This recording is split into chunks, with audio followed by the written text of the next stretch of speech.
The morning of the great ceremony, Lena already knew something was wrong.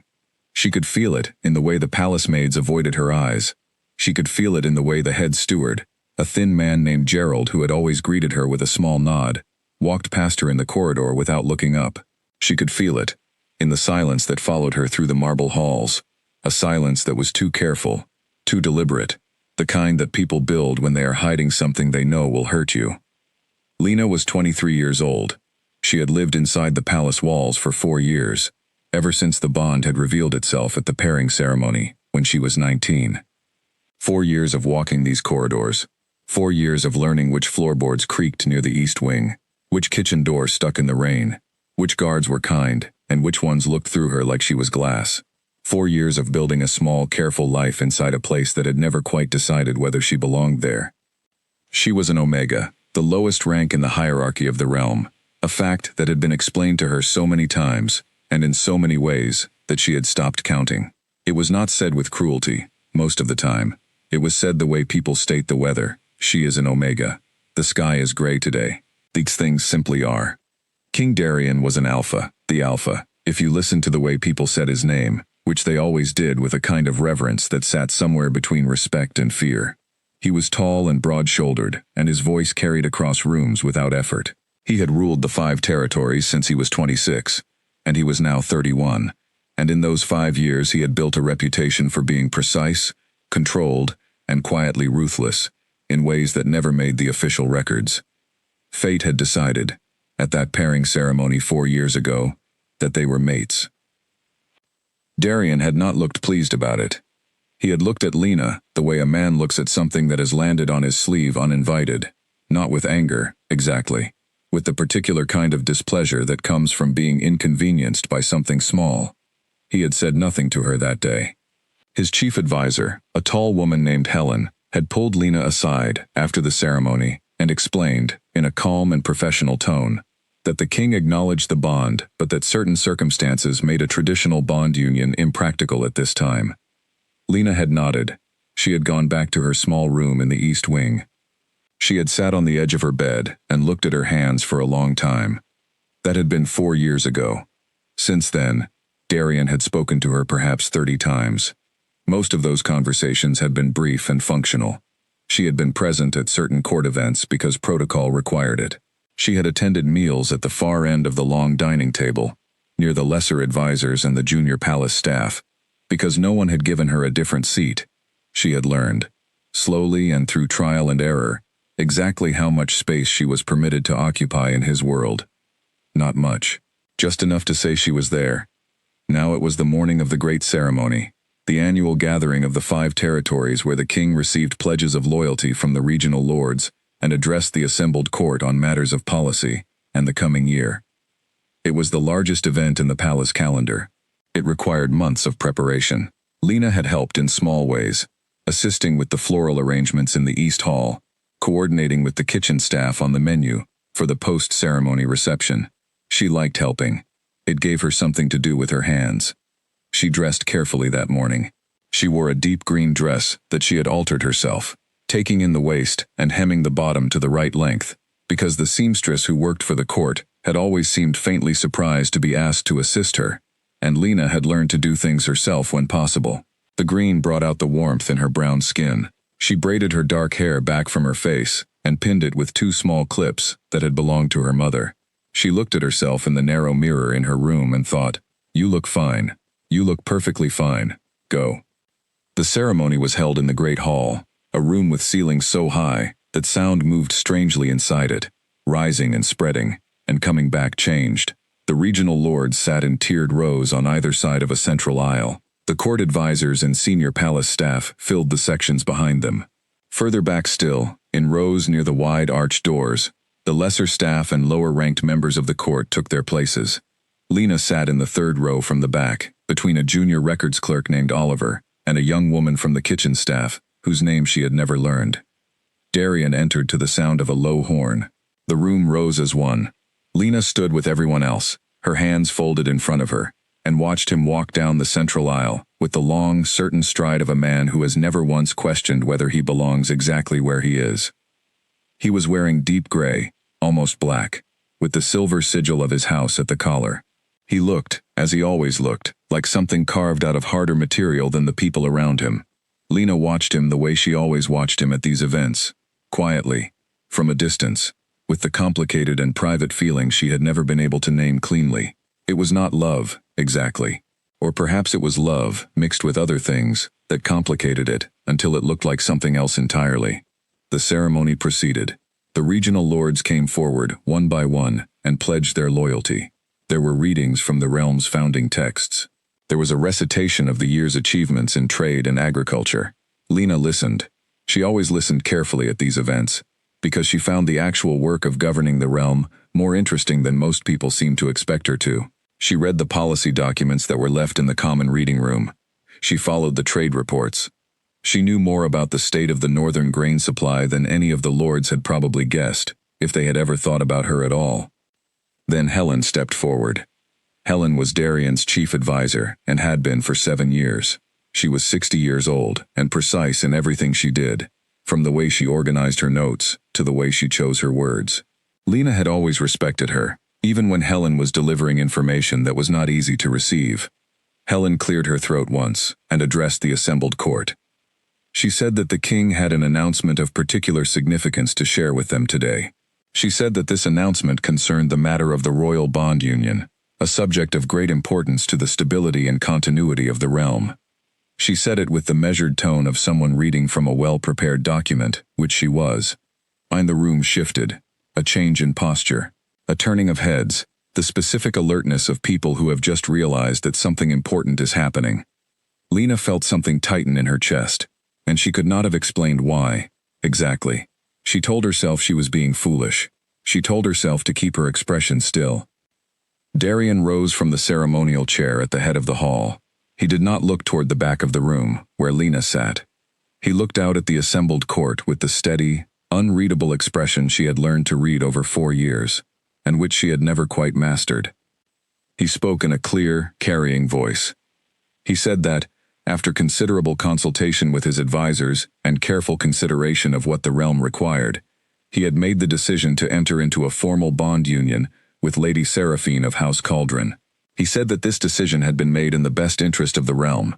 He said that a formal announcement of the arrangement would follow in the coming days, and that the bonding ceremony would take place at the winter gathering. The room absorbed this. Then the room erupted. Not in chaos, but in the particular rush of sound that comes when 200 people all start speaking at once. The lords leaned toward each other. The advisors murmured. Helen stood at the front with the careful, neutral expression of someone who had known this was coming and had prepared for every possible reaction. Lena sat very still. She understood, with a clarity that felt almost physical, what had just happened. Darian had not dissolved the bond. He could not dissolve it. The bond was not something that could be signed away or declared null by royal decree. But he had just told every person in this hall that he was choosing someone else. He had announced it publicly, in front of the assembled lords of all 5 territories, in front of every palace official and clerk and kitchen worker. He had not told Lena privately first. He had not sent Helen to explain it to her in the quiet of the East Wing corridor. He had announced it here, in the great hall, with her sitting 3 rows from the back between a records clerk and a girl she had never met. She understood that the choice of venue had not been accidental. Lena looked at her hands in her lap. They were very steady. She noted this with a strange, distant kind of surprise. She had expected them to shake. They did not. Oliver, the records clerk beside her, turned his head. He looked at her with an expression she recognized from the past 4 years, the particular combination of sympathy and discomfort that people wore when they felt sorry for her, but did not know what to say, and were also slightly relieved that whatever was happening to her, and not to them. He opened his mouth. He closed it again. Lena nodded at him slightly, as if to say, "It is all right. You do not need to say anything." She looked toward the front of the hall. Darian was speaking again, moving into the next portion of the ceremony, the address on matters of trade and the harvest projections for the coming year. He was precise and thorough as he always was. His voice did not waver. He had made his announcement and moved on without a pause long enough to suggest that the announcement had cost him anything at all. Lady Seraphine was seated 3 rows from the front on the left side, in a position of honor that had clearly been arranged in advance. She was tall and fair-haired, and held herself with the specific kind of composure that comes from a lifetime of being treated like someone whose composure matters. She did not look back toward the rest of the room. She sat with her hands folded, and her chin level, and her expression carefully neutral. Lena looked at her for a long moment. She did not feel anger toward Lady Seraphine. She had met her twice before at court events, and Seraphine had been cool, but not unkind. Whatever arrangement existed between Seraphine and Darian was not Seraphine's crime against her. The crime, if it was a crime, lived elsewhere. The ceremony continued for another hour. Lena sat through all of it. She did not leave early. She did not make a scene. She did not cry. She sat with her hands folded and her back straight, and listened to the trade projections, and the agricultural reports, and the announcement of the new road construction project in the Southern Territory, with the same careful attention she always gave these things. When the ceremony ended and the hall began to empty, she rose with everyone else and moved toward the doors. People stepped around her. A few people looked at her with that same expression Oliver had worn. No one said anything to her directly. She did not blame them for this. There was nothing comfortable to say. She walked back to the east wing, through the marble corridor that she knew so well, past the creaking floorboard, past the window that looked out over the kitchen garden. She went to her room and sat down on the edge of her bed and looked at the wall. The afternoon light came through the narrow window and moved slowly across the floor. Lena watched it move. She thought about the 4 years she had spent in this palace.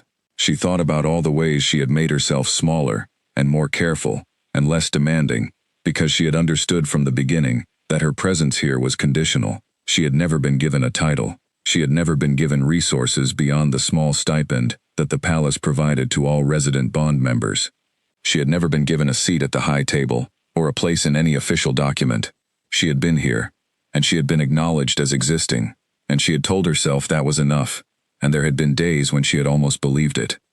She thought about the woman she had been at 19, standing in the pairing hall with her heart going very fast, thinking, maybe this will be all right. Maybe this is the beginning of something. She thought about every small kindness she had built into her days here. The cook named Margot, who saved her a piece of fruit on the mornings when she missed breakfast. The younger maid, named Clara, who sometimes knocked on her door in the evening just to talk. The way the kitchen garden smelled in early summer. The reading room, with the good light in the afternoon. The small, patchwork life she had sewn together from whatever scraps were available. She sat there for a long time. Outside her window, the kitchen garden was quiet. A bird landed on the stone wall at the far edge, and sat there for a moment, and then flew away. Lena reached under her bed and pulled out the bag she had kept there for 3 years.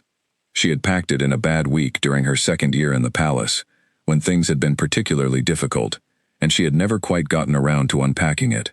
It held one change of clothes, a small amount of the money she had saved over 4 years from her stipend, a pouch of dried herbs she had learned to use for basic healing, and the little cloth journal she used to write down things she wanted to remember.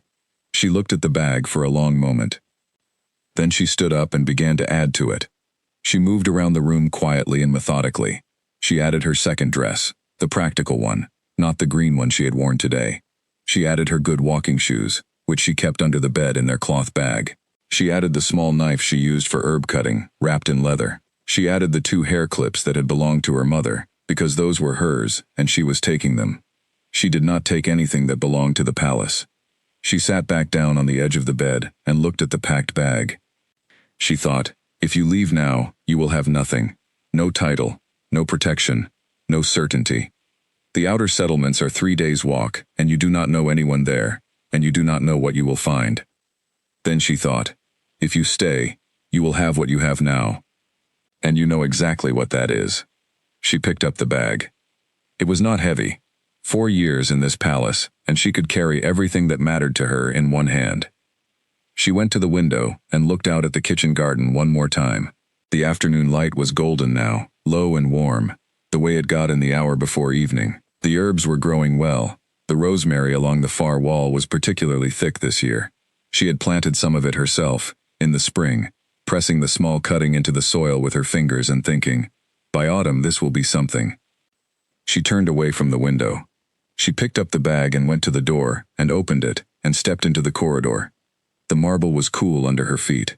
The hallway was empty at this hour. Everyone was still at the post-ceremony reception in the south wing, drinking and discussing the announcement and positioning themselves in relation to the news. No one was going to come looking for her here. She walked down the corridor in the direction of the servants' gate. It was a small wooden door set into the eastern wall of the palace grounds, used by the kitchen deliveries and the gardeners and, occasionally, by Lena, who had discovered it in her first month here, and used it sometimes, when she needed to take a walk without being seen. She knew the gardener who kept the key. His name was Percy. He was old and quiet, and had a dog named Butter, and had never once asked her why she needed to go out, or when she would be back. Percy was not in the garden. Lena went to the hook where he kept the spare key, on the inside of the small tool shed near the wall. As the key was there, she took it. She unlocked the gate. She looked back once at the palace behind her. The windows were lit in the south wing. She could hear, faintly, the sound of voices from the reception, that particular hum of many people in a room together. She turned around. She walked through the gate. The road outside the eastern wall was quiet. The city spread out to the west and the north, but directly to the east, the road bent toward the outer territories within half a mile. Lena adjusted the bag on her shoulder and walked. She did not run. She did not hurry. She walked at the steady pace of someone going somewhere with a purpose, which was, in a way, exactly what she was. That she did not know precisely where she was going. She knew the direction, east, toward the outer settlements, toward the place where the realm's hierarchy thinned out, and people were too busy surviving to spend much time worrying about who was bonded to whom. She walked through the long golden afternoon and into the early evening, and the palace fell behind her, and the city fell behind her, and the road stretched out ahead of her between fields that smelled of late summer grass and dry earth, and the particular sharpness of the air just before dark. She did not cry. She had thought she might. Eventually, she did not. She walked, and she breathed, and the sky above her turned from gold to rose, to the deep bruised blue of early night, and she kept walking. Behind her, in the great palace with its marble halls and its high ceilings, the reception went on without her. The lords drank and talked. The advisors made notes. Lady Seraphine sat near the king in the seat that had been arranged for her, and no one, not yet, noticed that Lena was gone. The first star appeared above the eastern road. Lena looked up at it. She kept walking. The first person to notice she was gone was not a guard or an advisor or a lord. It was Margot. Margot had worked in the palace kitchen for 22 years. She was a wide, warm woman who moved through the kitchen with the quiet authority of someone who understood exactly what mattered and what did not, and who had never once been confused about the difference. She had taken a liking to Lena from the beginning, not out of pity, but out of recognition. Margot had seen enough people come into that palace with nothing and try to make something from it to know the look. Lena had the look. She noticed the absence the next morning, when Lena did not appear at the kitchen doorway at her usual hour. Lena came by most mornings at around 7. Not to eat, exactly, but to sit at the small wooden table near the herb shelf and drink a cup of the mint tea that Margot kept ready. They would talk for 20 minutes or so, about small things, the weather, the garden, whatever Margot had heard from the delivery drivers who came in from the outer roads. It was not a formal arrangement. It was just something that had happened, repeatedly, until it became a habit, and habits in a palace are hard to break without someone noticing. At 8 o'clock, when there was still no Lena, Margot sent Clara to check on the East Wing room. Clara came back alone. She said the room was empty. She said the narrow bed was made, the pillow straight, the small desk clear of anything personal. She said it looked like no one lived there. Margot stood very still for a moment in the middle of the kitchen, holding a bunch of thyme she had been about to sort through. She thought about the ceremony yesterday. She had heard about the announcement from the kitchen staff who had attended as floor workers. She had heard it and had thought immediately of Lena, had planned to go to the East Wing herself in the evening to check on her. She had gotten caught up in the post-ceremony meal preparation, and then in the cleanup, and by the time everything was done, it was late, and she had told herself she would go first thing in the morning. She put down the thyme. She said to Clara, "Do not say anything to anyone about this yet." Clara, who was 17, and quick, and understood more than people assumed, nodded and went back to work. Margot went to the East Wing herself. She stood in the doorway of the small room and looked at it. Clara had been right. It was clean and bare and impersonal, like a room waiting for its next occupant. There was nothing left that was Lena's. Even the 2 small herb pots that had sat on the windowsill were gone. Margot pressed her lips together and looked at the made bed, and thought about the kind of person who, upon deciding to leave, takes the time to make the bed and leave the room in order. She thought, that girl has more dignity than this whole palace deserves. Then she went back to the kitchen and made the morning meal and said nothing. It was Helen who formally realized something was wrong, and Helen who first brought it to Darian's attention. Helen noticed, because Helen noticed everything. It was her function and her habit, and, after 30 years in various advisory roles, probably also her way of feeling safe. She had learned that noticing things before they became problems was the only reliable method of managing a world full of potential problems. She noted Lena's absence from the morning meal. She noted that 2 of the East Wing maids were exchanging glances in the corridor. She went to the East Wing room, saw what Margot had seen, and stood there for 3 minutes, doing what Lena had done the afternoon before, looking at a space and thinking about what it meant. Then she went to Darian. She found him in his study, already working, the way he always was by 7 in the morning. The study was the room where he was most himself, she had always thought. It was spare and well organized, and contained only what was necessary. He was reading a trade document when she entered, and he looked up with the expression of someone who was prepared to receive information and act on it. Helen said, without preamble, "Lena has left the palace." Darian looked at her, but he did not speak for a moment. Then he said, "What do you mean left?" Helen explained what she knew, which was not much. The room was cleared. The gate key from the tool shed was gone. One of the night guards on the eastern perimeter had noted, in the margin of his log, a woman on foot on the eastern road at approximately 7 in the evening, but had not stopped her because there was no reason to stop someone leaving. People left the palace grounds in the evenings all the time. It was not a prison.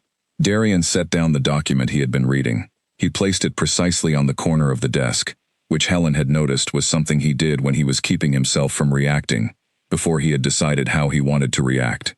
He said, "How long ago?" Helen said, "She appears to have left yesterday evening, shortly after the ceremony." The room was quiet for a moment. Helen, who had known Darian for 7 years, watched his face with the particular attention she gave to things that mattered. She saw something move through his expression and then be contained. It was brief. If she had not been watching carefully, she would have missed it entirely. He said, "Send a courier to the Eastern Road checkpoints. Find out if she passed through." Helen said, "Of course. Do you want a search team dispatched?" Darian said, "Just the courier for now." Helen said, "And when we locate her?" Darian said nothing for a moment. Then he said, "Bring me the information first." Helen left the study. She organized the courier as instructed, and spent the rest of the morning managing the extensive correspondence that had arrived in response to yesterday's announcement. The lords were all reacting. House Cauldron had already sent a congratulatory message. The Northern Territories were requesting clarification on several points of protocol. It was a great deal to manage, and Helen managed it with her usual precision, and if her mind occasionally returned to the cleared room in the East Wing, she did not show it. Back in the study, Darian read through 4 more trade documents, and attended his scheduled morning meeting with the Treasury officials, and made 3 decisions about the harvest allocation that needed to be made before the end of the week. He did all of this with his usual thoroughness. In between the meeting and the next scheduled appointment, he stood at the window of his study that looked out over the eastern road in the distance, where it curved between the edge of the city and the open fields beyond. The road was empty in the early morning light. He stood there for a moment longer than was necessary, and then he turned back to his desk.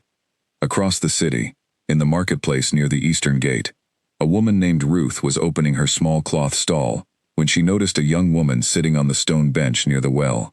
The young woman had a bag beside her and dark braided hair pinned back from her face, and the careful, still expression of someone who had been awake for a long time and was not frightened by this. Ruth had been running a market stall for 15 years and had a particular ability to read people at a distance. She could tell the difference between someone who was lost and someone who was resting. This woman was resting. Ruth brought her a cup of water because Ruth was the kind of person who brought people cups of water. The young woman took it and said thank you, in a quiet, even voice. Ruth asked, not unkindly, where she was headed. The young woman said, "East, toward the outer settlements." Ruth said, "That's a long walk." The young woman said, "Yes." Ruth looked at her for a moment and then said, "The bread seller 2 stalls over starts at 6. If you go now, you'll get the morning loaves before the queue." The young woman looked at her for a moment with an expression that Ruth could not entirely read, something between surprise and something softer than surprise. She said, "Thank you." Her name, she said, was Lena. She had walked through the night, stopping twice to rest by the side of the road. She was not tired in the way she had expected. She had expected exhaustion, the kind that comes from grief or fear. Instead, she felt something closer to the very specific alertness of a person who has made a decision and is now living in the reality of that decision, which requires constant presence but not constant pain. She bought a small loaf of bread from the stall Ruth had pointed to and ate half of it slowly, sitting on the stone bench, watching the market come to life around her. The city was waking up. Carts moved through the street. Children ran past with the particular energy of early morning.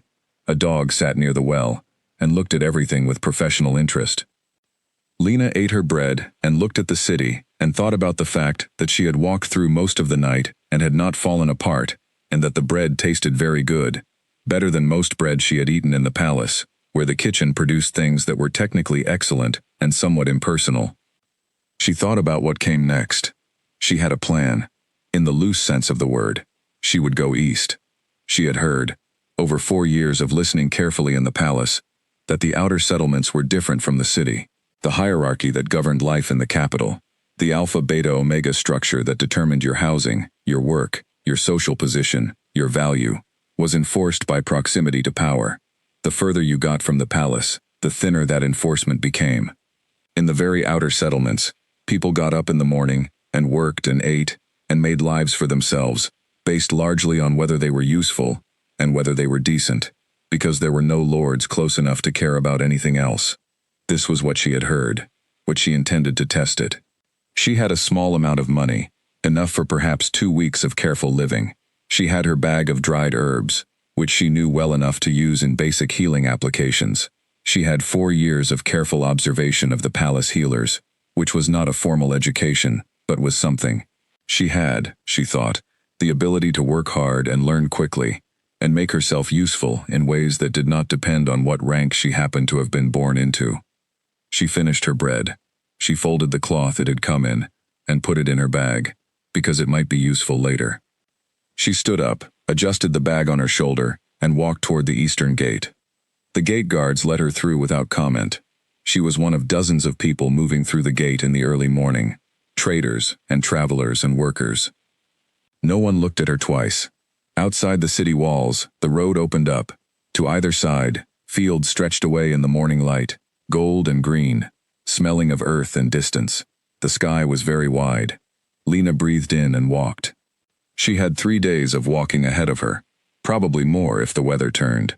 She had learned from listening to the delivery drivers in the palace kitchen that the first settlement of any real size was a place called Dunmore, a market town about 40 miles from the city. From there, she could figure out the next step.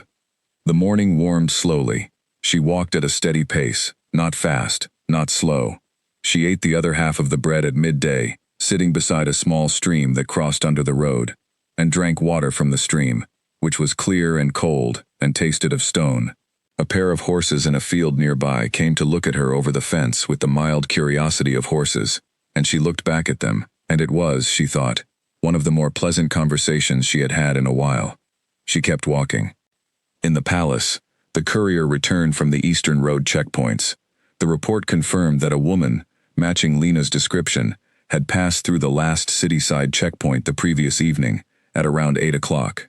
The checkpoint guard had noted her because she was walking alone and carrying a bag, which was slightly unusual for a lone woman at that hour, but she had looked calm and purposeful, and had a palace stipend card on her person, which meant she had valid documents, so he had let her through.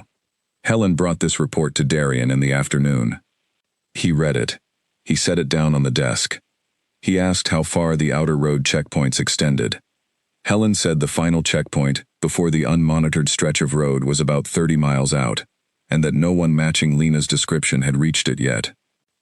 Darian said, "Have the checkpoint send a daily report." Helen said, "Yes." "And the search team?" Darian said nothing for a moment. Then he said, "Not yet." Helen left. Darian went back to the trade document he had been reading. He read the same paragraph 4 times. He put the document down. Outside his window, the eastern road curved away between the fields and disappeared. Somewhere on that road, at this moment, the woman he had publicly, deliberately, and comprehensively dismissed, in front of every person of consequence in the realm, was walking away from him in the direction of a life he knew almost nothing about. And he had made a decision, he reminded himself. The decision had been made for sound reasons. The realm required a formal bond union with a house of significant political weight. Lena was an Omega with no house affiliation and no political value. It was not a complicated calculation. It was the kind of decision that advisors made and kings signed off on, and the realm accepted, because the realm understood that governance required difficult choices. He picked up the document again. He could not find the paragraph he had been reading. Lady Seraphine arrived at the palace that afternoon, 3 days earlier than scheduled, with a small party of her house staff and a very organized set of trunks. She was precise and pleasant, and moved through the introductions with a competence that Darian recognized and respected. She was, by any reasonable measure, exactly what the situation required. At the evening meal, she sat in the place that had been set for her at the high table, to Darian's left. They spoke about the upcoming bonding ceremony timeline. They spoke about the winter gathering and what it would require. They spoke about the northern trade situation, because Seraphine had an opinion about it that was well-informed and worth hearing. It was a perfectly functional meal. Darian ate his food, and spoke when he should, and listened when he should, and did all the things that were required of a king at a formal dinner with a future bond partner, and he did them correctly.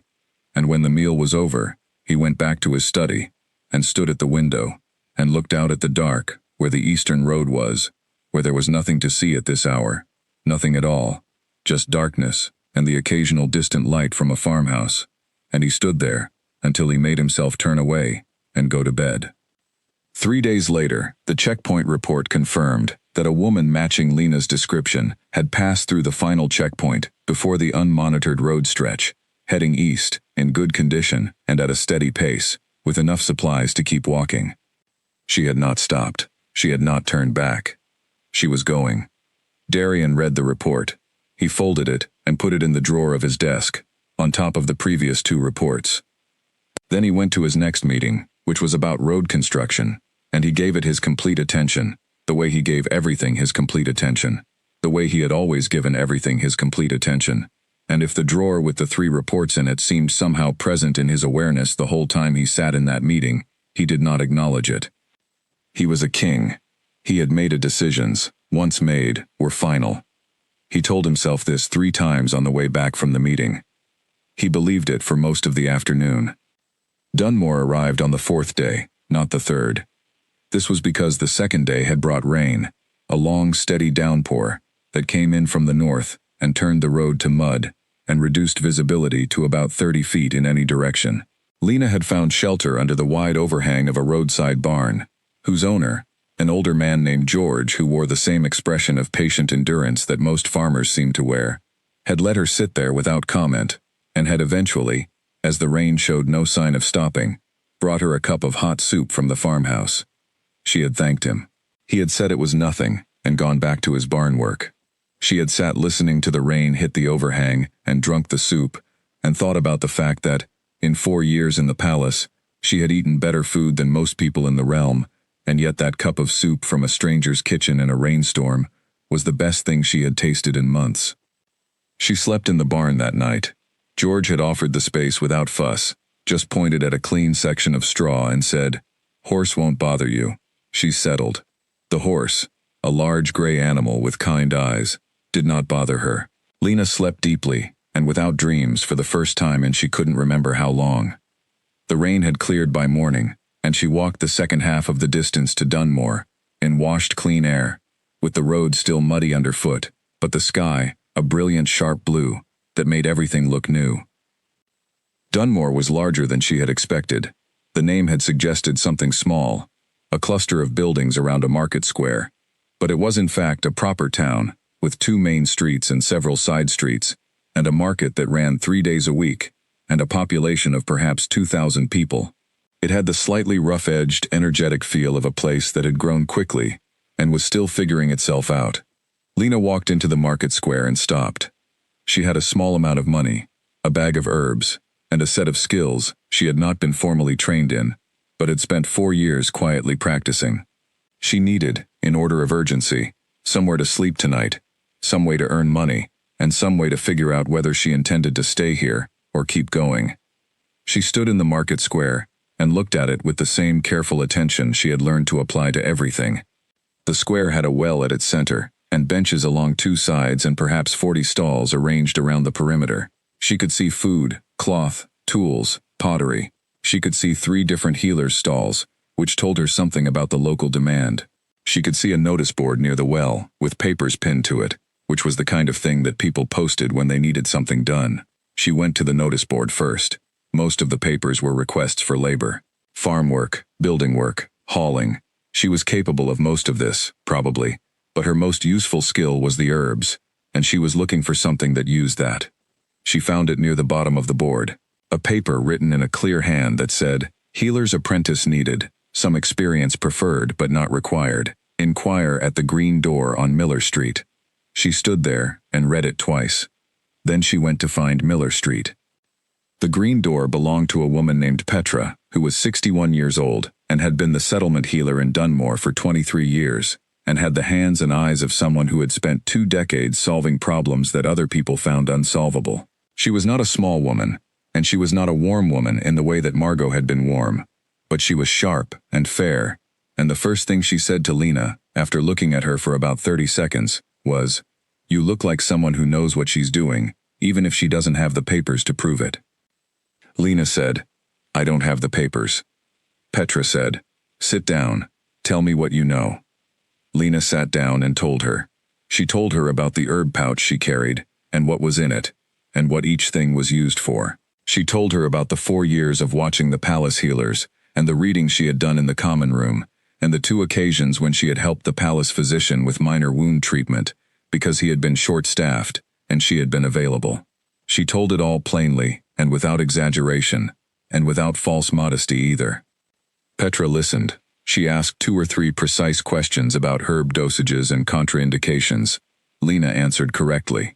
Then Petra said, 3 meals a day, and the room at the back. No pay for the first month while you learn the way I work. After that, a share of what comes in.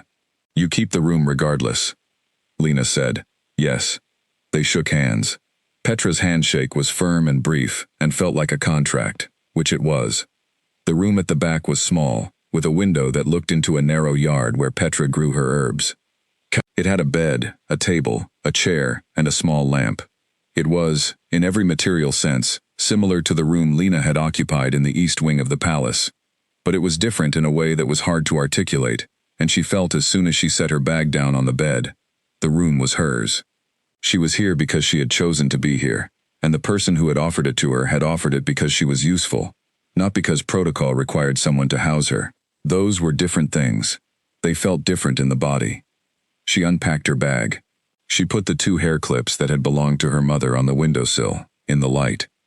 Then she went into the front room, where Petra was already preparing for the afternoon's patients, and she started to learn. The first week was the hardest.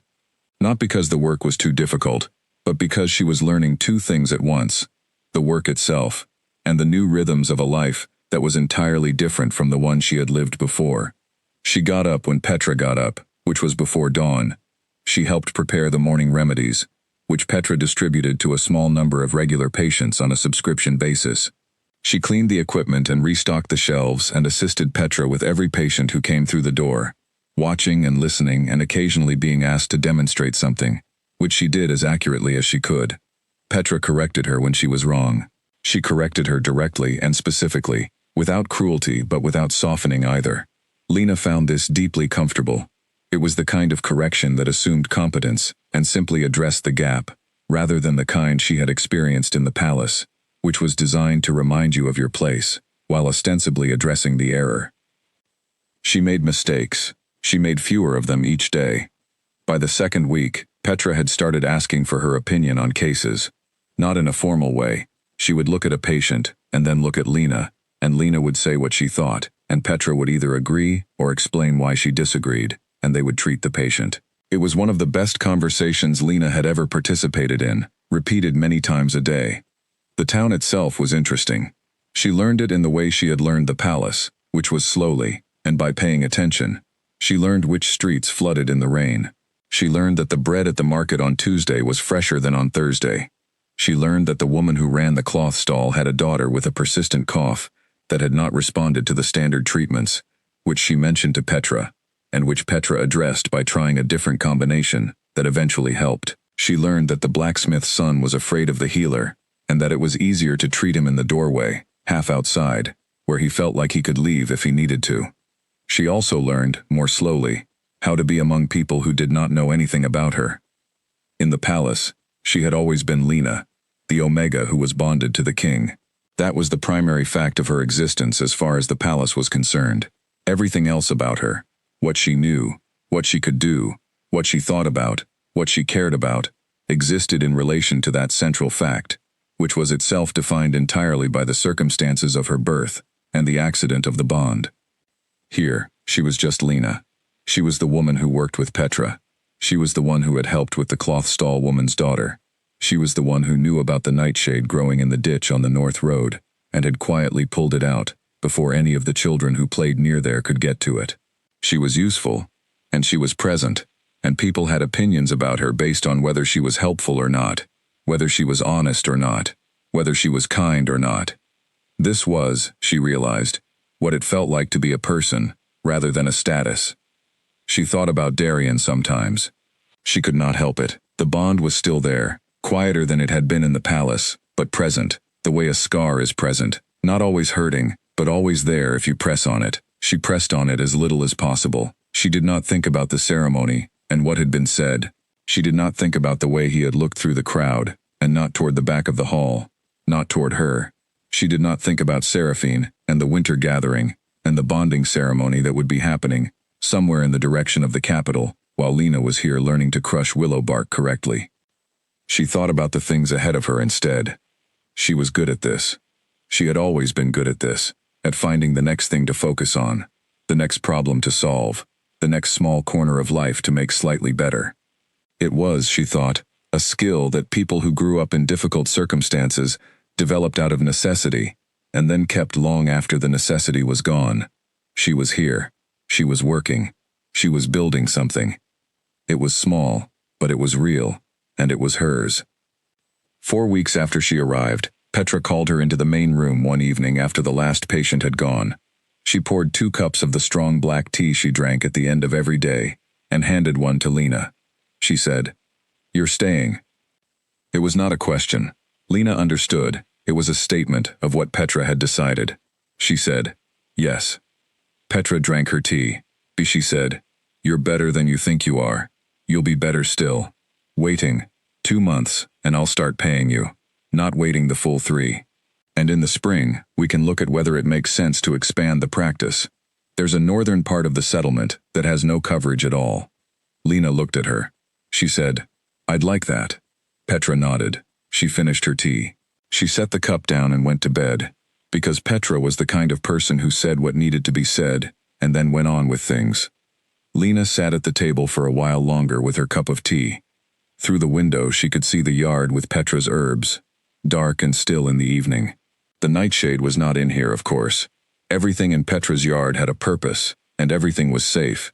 In the lamplight she could make out the lavender, which grew in a thick row along the south wall, and the comfrey, which Petra used more than almost anything else.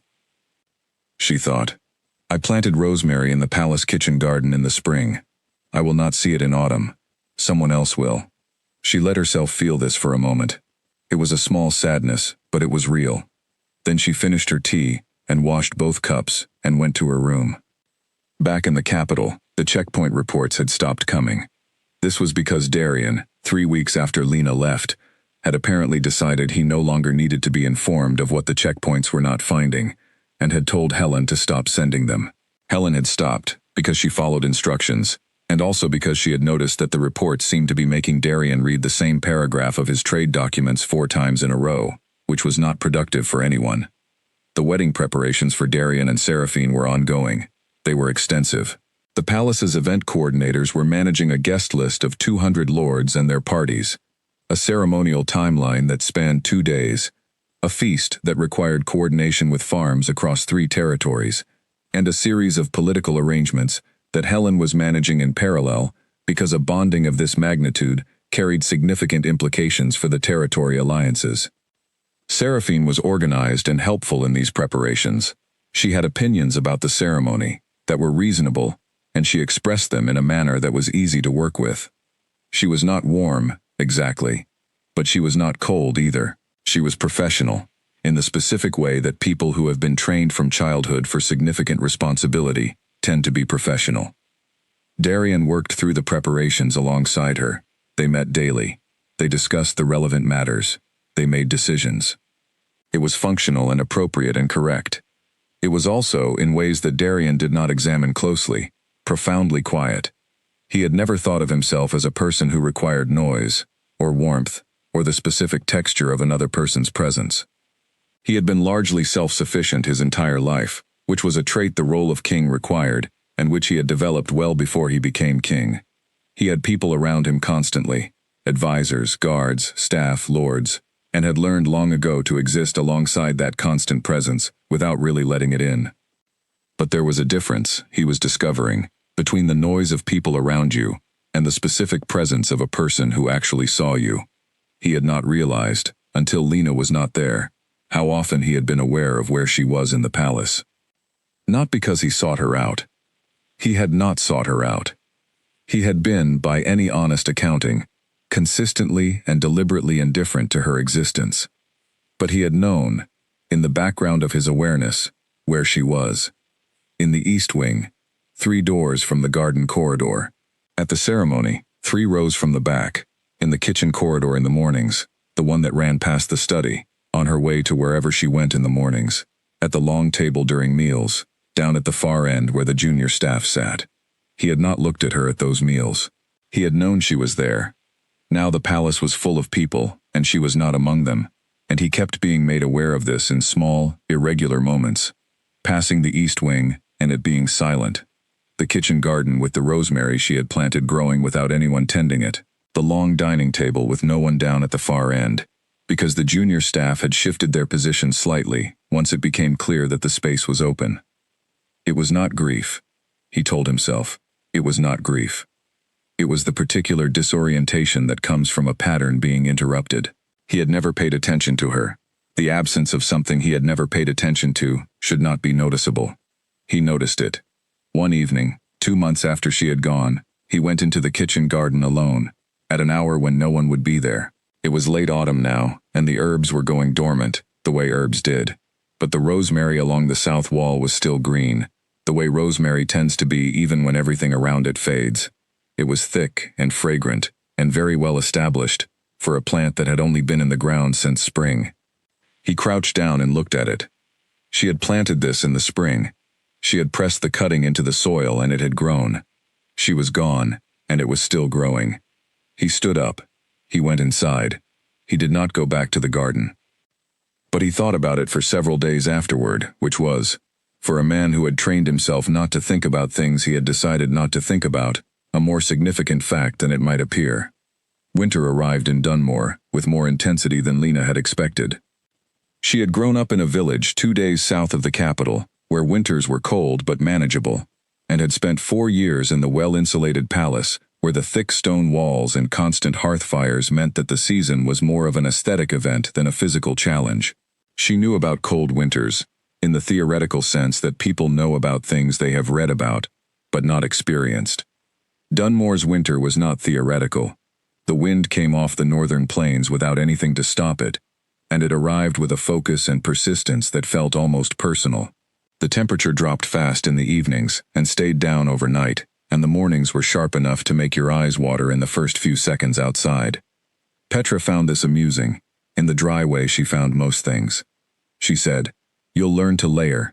Everyone from the south learns to layer."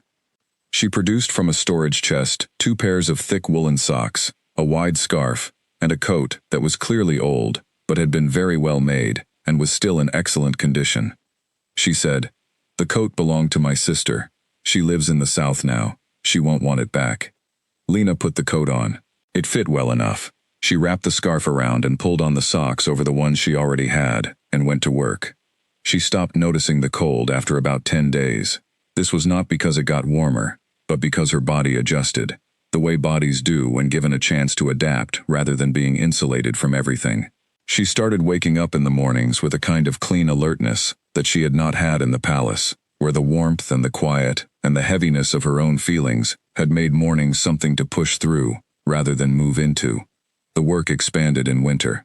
Cold weather brought its own illnesses, and Petra's practice was consistently busy from the first frost through to early spring. Lena was on her feet most of the day. She learned to pack more into less time, to triage quickly, to identify the cases that could wait and the ones that could not. She made mistakes and corrected them, and made fewer mistakes, and occasionally made new ones that she had not thought to expect.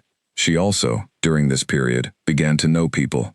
This happened gradually, and without her entirely intending it. The first friend she made, if friend was the right word, was a woman named Cora who ran the Tuesday bread stall, and who had appeared at Petra's door 6 weeks after Lena arrived, with a badly sprained wrist, and a complete refusal to let this slow down her baking schedule. Lena had wrapped the wrist and explained the rest protocol in terms that Cora cheerfully ignored, and they had argued about this gently for 2 weeks while the wrist healed, and by the end of it, they were having tea together on Tuesday evenings after the market closed. Cora was 35 and had come to Dunmore from the eastern coast 7 years ago, and had built her bread business from a single rented stall, to the point where she now supplied 4 other market stalls as well as 2 inns. She was funny and direct, and curious about everything, and she talked enough for 2 people, which Lena found deeply comfortable, because it meant she could listen, which she was good at. Cora did not know, initially, anything about where Lena had come from. Lena had not volunteered the information, partly because it was complex, and partly because she was still not sure how to talk about it. She had come from the capital. She had left a difficult situation. She had decided to start over. She kept the account general and honest and brief, and Cora, who was perceptive enough to hear what wasn't being said, and decent enough not to press, accepted it without drama. The second person she came to know well was a man named Sam. Sam was 28 and worked in the town's small library, which doubled as the official records office and a lending service for the 3 elementary schools in the area. He was quiet and thoughtful, and had a habit of appearing at Petra's door with very well-researched questions about specific herbs or treatment approaches that he had encountered in texts he was cataloging. These visits started as professional exchanges and became something more like conversations, and then something more like friendship. Sam was the first person in Dunmore she talked to about the palace, not in detail, but in enough detail to convey the shape of it. They were sitting in the library one evening after it had closed, helping him catalog a shipment of new texts, and he had said something about how strange it must be to adjust to life here after living somewhere so structured, and she had said, "Yes, it is strange," and then found herself explaining, carefully and quietly, some of what the structure had looked like. Sam listened without interrupting. When she finished, he was quiet for a moment. Then he said, "It sounds like a place that was very good at making you feel like everything that happened to you was normal." Lena thought about this. She said, "Yes, that is exactly what it was like." They went back to cataloging books. It was a good evening. She did not write letters to anyone at the palace. She had thought about writing to Margot. She had drafted the letter 3 times in her head and discarded it each time, because she was not sure what the right words were, and also because she had a vague, practical instinct that correspondence in her direction from the palace would be complicated. She did not know how closely the palace was tracking her departure, if at all. She did not want to draw attention to where she was, if she could avoid it. The palace, she told herself, was behind her. She was not behind it. This was mostly true. She was genuinely focused on her new life, genuinely engaged with the work and the place and the people. But the truth is that you do not spend 4 years inside something without it leaving a mark, and the mark was still there, not painful most of the time, just present. A particular way she had of watching rooms when she entered them, from the most unobtrusive position possible, a tendency to underestimate how much space she was allowed to take up, which Cora occasionally noticed and pointed out, not unkindly. The small, automatic flinch when a door opened suddenly. These things faded, slowly. They did not disappear entirely, but they faded, the way marks do when you stop pressing on them. The bond was the thing that did not fade. She had not expected this.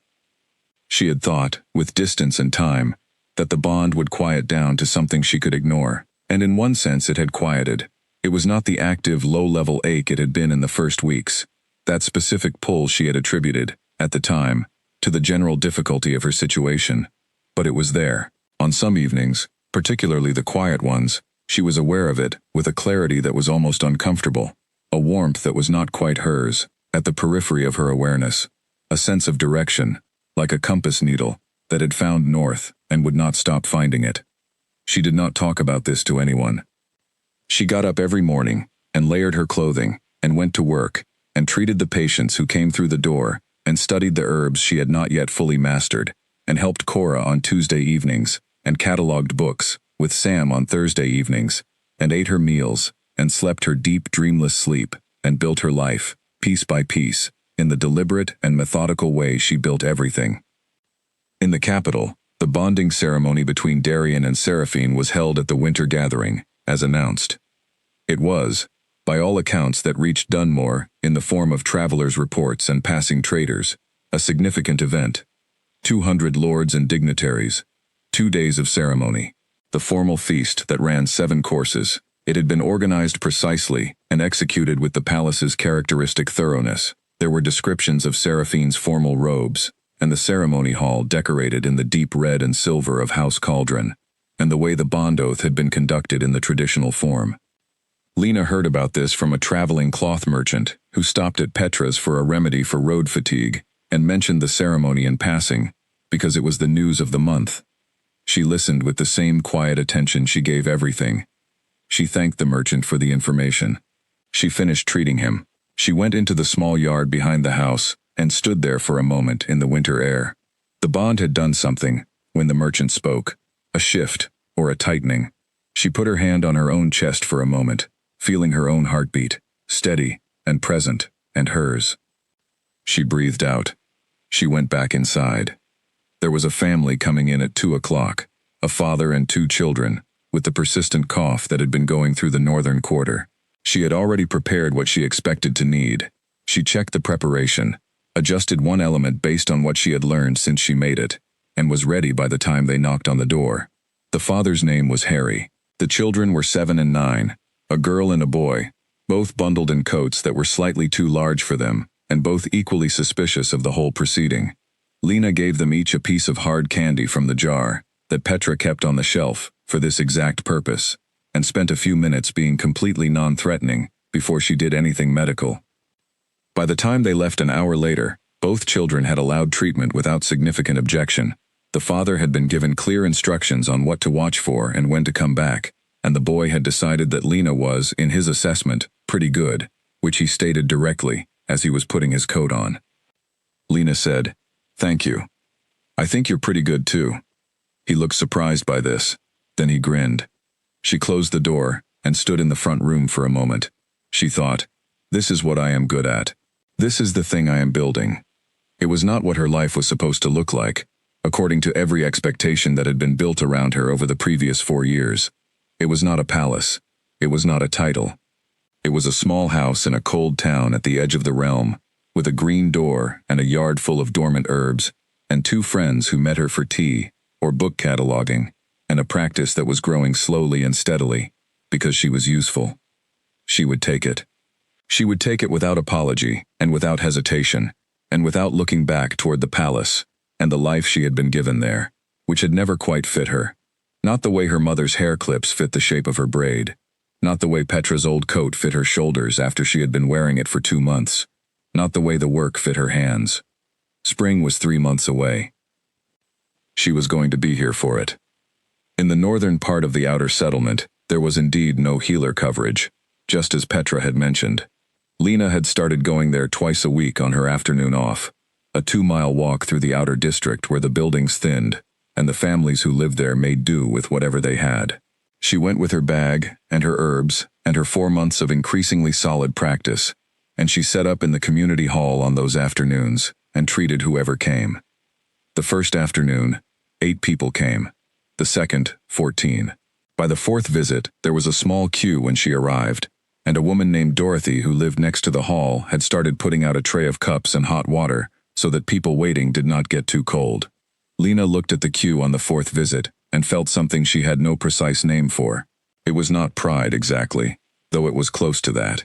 It was more like the feeling of a thing that is in the right place, a piece that has found its edge and locked in. She set down her bag and picked up her notes and began. The trouble, when it came, arrived quietly, the way most serious things do. It was a rider who arrived at the palace gate on a morning in late winter, carrying a message from Lord Edmund of the Eastern Territory, one of the 5 regional lords whose loyalty Darien had secured at the beginning of his reign through a combination of economic incentives and very clear communication about what would happen if that loyalty wavered. Edmund was not a complicated man. He was practical and self-interested, and had always directed his self-interest in the direction most likely to keep him comfortable, which usually meant cooperating with the palace. The message said, "I have received reports from 3 separate sources in my territory that an Omega woman formerly resident at the palace is now living and working in the outer settlements within my jurisdiction. I write to inquire whether this is a matter of palace concern, and if so, how you wish to proceed." Helen read the message before it went to Darien. This was standard practice. She read everything first, sorted it, and forwarded what required the king's attention with her own notes appended. She held this message for a long time. She thought about how to annotate it. She thought about whether to annotate it at all, versus simply bringing it to Darien in person.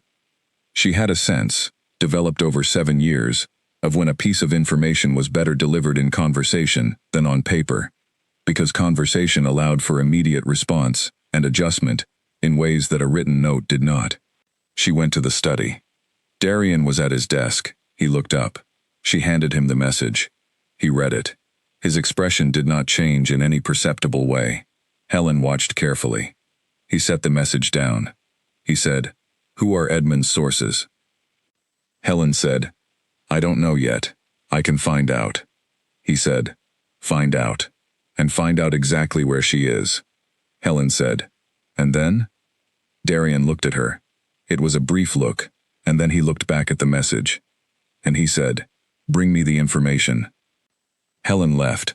She sent 3 inquiries to Edmund's territory through official channels and 2 through unofficial ones that were faster, because she had spent 30 years building the kind of network that allowed for both. Within a week, she had the information. Lena was in Dunmore, working as an apprentice healer under a practitioner named Petra, who had a 20-year established practice there. She had been there since late autumn.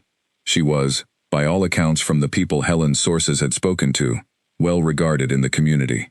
She had apparently extended her practice into the northern quarter of the settlement on a twice-weekly basis, serving a population that had not previously had healer access. Helen compiled this information into a clear, organized report. She read it back to herself before she brought it to Darien. She thought, "She has been there 4 months, and she has already made herself indispensable to 2 different parts of the settlement." She thought, "Of course she has." She brought the report to Darien. He read it standing up, which she noted was unusual. He typically read things seated, at his desk.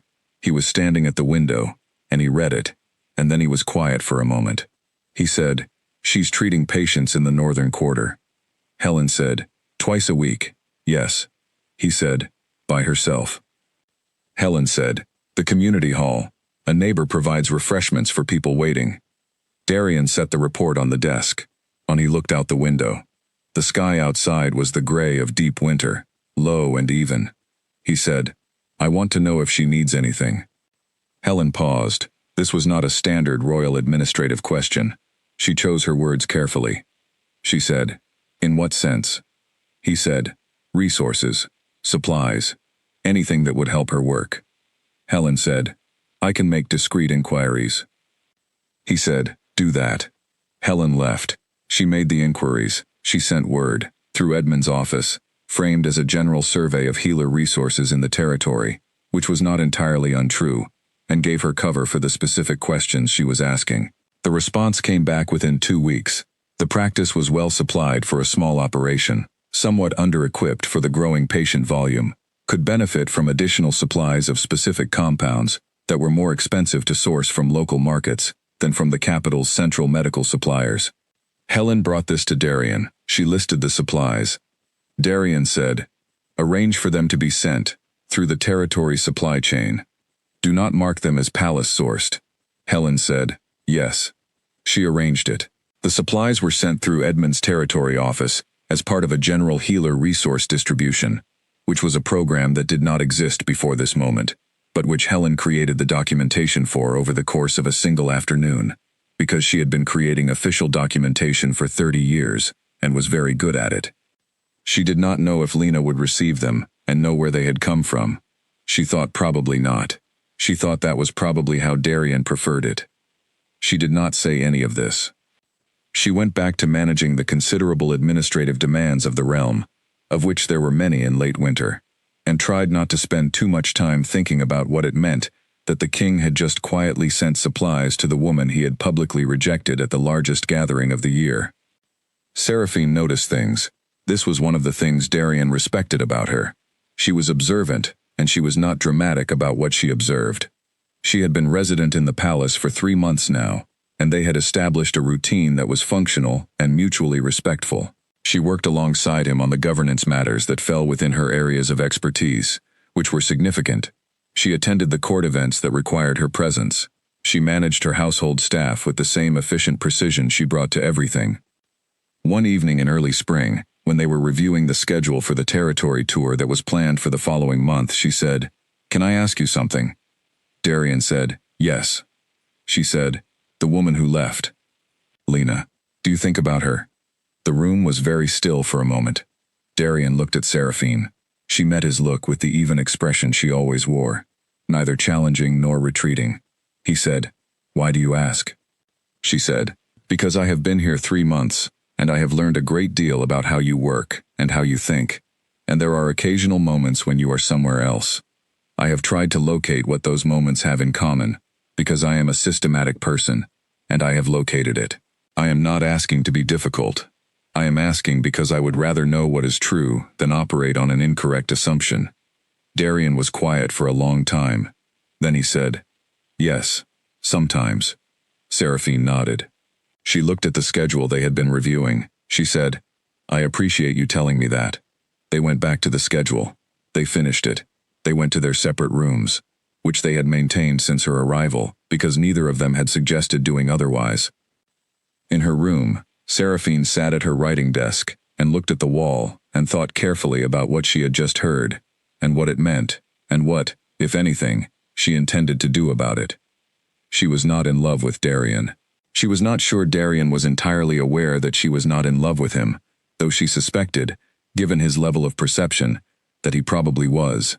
The arrangement between their houses had been made for political reasons that were clear and sound, and that she understood. She had agreed to it because it was good for her house, and because she believed she could build something workable with a man she respected, even if the situation was complex. She respected Darian. She was less certain that she liked him, yet. He was not easy to like. He was controlled in a way that kept most of him behind glass. But she had glimpsed, occasionally, something behind the glass that was more interesting than the surface, and she had thought, given time, we might build something real here. The admission he had just made was not news to her in the sense of being unexpected. It was news in the sense of being confirmed. She wrote a letter to her aunt, who was her most trusted advisor, and sent it by private courier. The letter said very little on the surface. It asked after her aunt's health, and mentioned the territory tour, and noted that the spring plantings at her family estate would need attention. Between those lines, in the code that she and her aunt had used since she was 12, it said, "The situation is more complicated than we expected. I need time to think. Do not make any moves yet." Her aunt wrote back 3 days later. The surface letter reported good health and minor estate news. The message between the lines said, "Understood. I trust your judgment. Take the time you need." Seraphine folded the letter and put it in the interior pocket of her travel case, where she kept the things she needed to keep safe. When she went to find Darian for their morning meeting, She said nothing about the letter. She said nothing about the evening's conversation. She performed her role precisely and with complete competence, as she always did, and she watched and thought and waited, because she was a patient woman, and patience was one of the tools she trusted most. Across the realm, in Dunmore, a shipment of medical supplies arrived at Petra's door on a Wednesday morning. It came in 2 crates through the Territory Supply Office, addressed to the healer's practice at the Green Door on Miller Street. There was no sender listed beyond the Territory Office designation. Petra opened the crates and looked at the contents, and went very still for a moment. She called Lena in from the back room. She pointed at the crates. She said, "Do you know anything about this?" Lena looked at the contents. They were exactly what she would have ordered if she had been ordering from the Central Capital suppliers, which were significantly better stocked than anything she could access locally. They were organized and labeled and covered almost every gap in their current supply that she had been managing around for months. She said, "No, I don't know anything about this." She said it honestly, because it was honest. She did not know. But she looked at the supplies and felt something she could not name, a complicated warmth and unease in equal measure, like standing near a fire that is too close. Petra said, "The Territory Office doesn't send supplies to individual practices. This doesn't happen through normal channels." Lena said nothing. Petra looked at her for a moment with the sharp, patient eyes of a woman who had been reading people for 61 years. She said, "We'll use them." She closed the crates. She went back to work. Lena stood in the front room for a moment longer, alone. She looked at the crates, and she thought about the only person who could have done this, and what it meant that he had done it, and what she intended to do with what it meant. She thought, it changes nothing. She picked up her notes for the afternoon patients. It changes nothing, she thought again. She went to work. Spring came to Dunmore the way it always came, not all at once, but in increments so small that the change was only visible when you compared the day to a week ago. The light was different first, arriving earlier and lasting longer, and having a quality that was hard to describe but was immediately recognizable after a winter of the other kind. Then the ground, which had been frozen and dark, began to do things again. Petra's herb yard came back to life in the order it always did. First the small tough plants along the wall, then the larger ones in the center beds, and finally, in the corner that got the most afternoon sun, the lavender, which Lena had come to love specifically because it was the last thing to wake up, and then the most emphatic about it. She worked in the yard on her mornings off. This had become one of the fixed pleasures of her week. She was not a natural gardener in the way that Petra was, but she was learning it the same way she was learning everything else, by paying close attention to what was actually happening, rather than to what she had assumed would happen. Herbs had their own logic, which was patient and consistent and rewarded observation. She liked that about them. She was working in the yard on a morning in early spring when she heard voices from the front of the house, Petra's voice and another one she did not recognize. She went around to the front. There was a man at the door. He was perhaps 45, well dressed in the practical way of people who travel frequently, with the straight posture and watchful eyes of someone official. He had arrived on horseback, and there was a second rider waiting at the road. Petra was speaking to him in the careful tone she used for situations she was assessing. She said, as Lena came around the corner, "This is my colleague. She can speak for herself." The man turned. He looked at Lena with a brief, professional expression. He said, "I am from Lord Edmund's office. I am looking for a woman named Lena who was formerly resident at the palace. I am told she works here." Lena looked at him. She said, "I am Lena." The man said, "I have a message from the palace." The morning was very still for a moment. Petra said, "You can deliver it here." The man looked at Petra. Petra looked back, with the expression she wore when she had decided something and was waiting for the other party to catch up. The man said, "The message is for her directly." Petra said, "Then deliver it to her directly." "In front of me." The man decided not to argue with this. He reached into his coat and produced a sealed letter and held it out to Lena. She took it. The seal was the palace administrative seal, not the royal personal seal. She noted this. She said, "Thank you. Do you require a response today?" The man said, "I was told to wait for your answer, if you have one." She said, "I'll read it and let you know." She went inside. Petra followed. The man stayed at the door. The letter was from Helen. It was written in the formal, precise style that Helen used for all official correspondence, clear and structured, without a single unnecessary word. It said, "The palace has become aware of your location and your work in Dunmore. I am writing on behalf of the administration to inquire whether you require any formal documentation pertaining to your status, as the current records indicate an unresolved administrative situation with respect to your bond residency. Additionally, the territory survey has indicated a need for healer coverage in the northern quarter of your settlement, and the Palace Medical Office is prepared to formalize the arrangement currently being managed informally, should you wish to have it formally recognized and funded." Lena read it twice. She understood the letter on two levels. On the surface level, it was a straightforward administrative communication. On the other level, which was the more significant one, it was Helen finding the most official and least emotionally loaded way possible to say, "We know where you are. The king knows where you are. He has not sent guards. He is asking, through the cleanest channel available, whether you need anything." She sat down at the kitchen table. She thought about what to write back. She wrote, "Thank you for your inquiry. My documentation status can be addressed at any time and does not require urgency. With respect to the Northern Quarter arrangement, I am open to formal recognition if it can be structured to keep operational decisions local, specifically under Petra's practice authority, with funding provided without conditions attached to my location or status. I am committed to this work and intend to remain in Dunmore. I ask only that this be understood as a permanent arrangement on my part, and not a preliminary step toward any other discussion." She read it back. She crossed out the last sentence and wrote it again. "I am building a life here, and that is not subject to review." She gave the letter to the man at the door. He read the address she had written on the outside, and nodded, and said he would deliver it. She watched him ride away down the road. Petra came to stand beside her. She said, "The palace." Lena said, "Yes." Petra said nothing for a moment.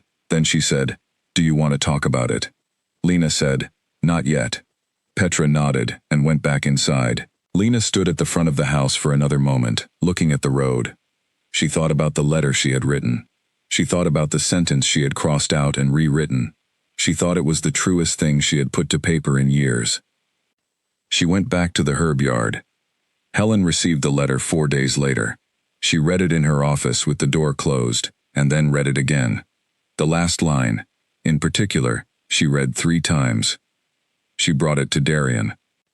He read it standing, again, at the window. She noticed he was doing this more often, reading things at the window rather than at the desk. She could not decide whether to mention this observation. He read the letter. He folded it. He said, "Formalize the arrangement. Fund the Northern Quarter work, the conditions she requested." Helen said, "All of them." He said, "All of them." Helen said, "And the documentation." He said, "Send her what she needs. No conditions." She said, "Yes." She was turning to leave when he said, "Helen." She stopped. He said, "Is she well?" It was a simple question. Helen thought about the reports she had read, the queue at the community hall, Dorothy's tray of hot cups at the door, the cloth merchant's daughter's persistent cough that had finally resolved. She said, "From what I can tell, she is very well." Darian nodded once. Helen left. In the study, alone, Darian looked at the folded letter in his hand. He thought about the last line, the directness of it, the complete absence of any opening, any softness, any invitation. "I am building a life here, and that is not subject to review." He had spent his entire reign surrounded by people who were very good at leaving openings, who said things that could mean more than one thing, that could be walked back or expanded depending on how he responded, who positioned themselves carefully in relation to what they thought he wanted, so that there was always a way toward and a way away from whatever they were offering. Lena had always been the only person in the palace who simply said what was true. He had not valued this enough. He understood that now, with the kind of clarity that comes, as most clarity does, at the wrong time. He put the letter in the same drawer where the checkpoint reports were, which he had never cleared out. The drawer now contained quite a bit of paper related to a woman who was not in this palace and had clearly communicated that she did not intend to return to it. He went to his next meeting. It was about the territory tour, which was scheduled to begin in 2 weeks.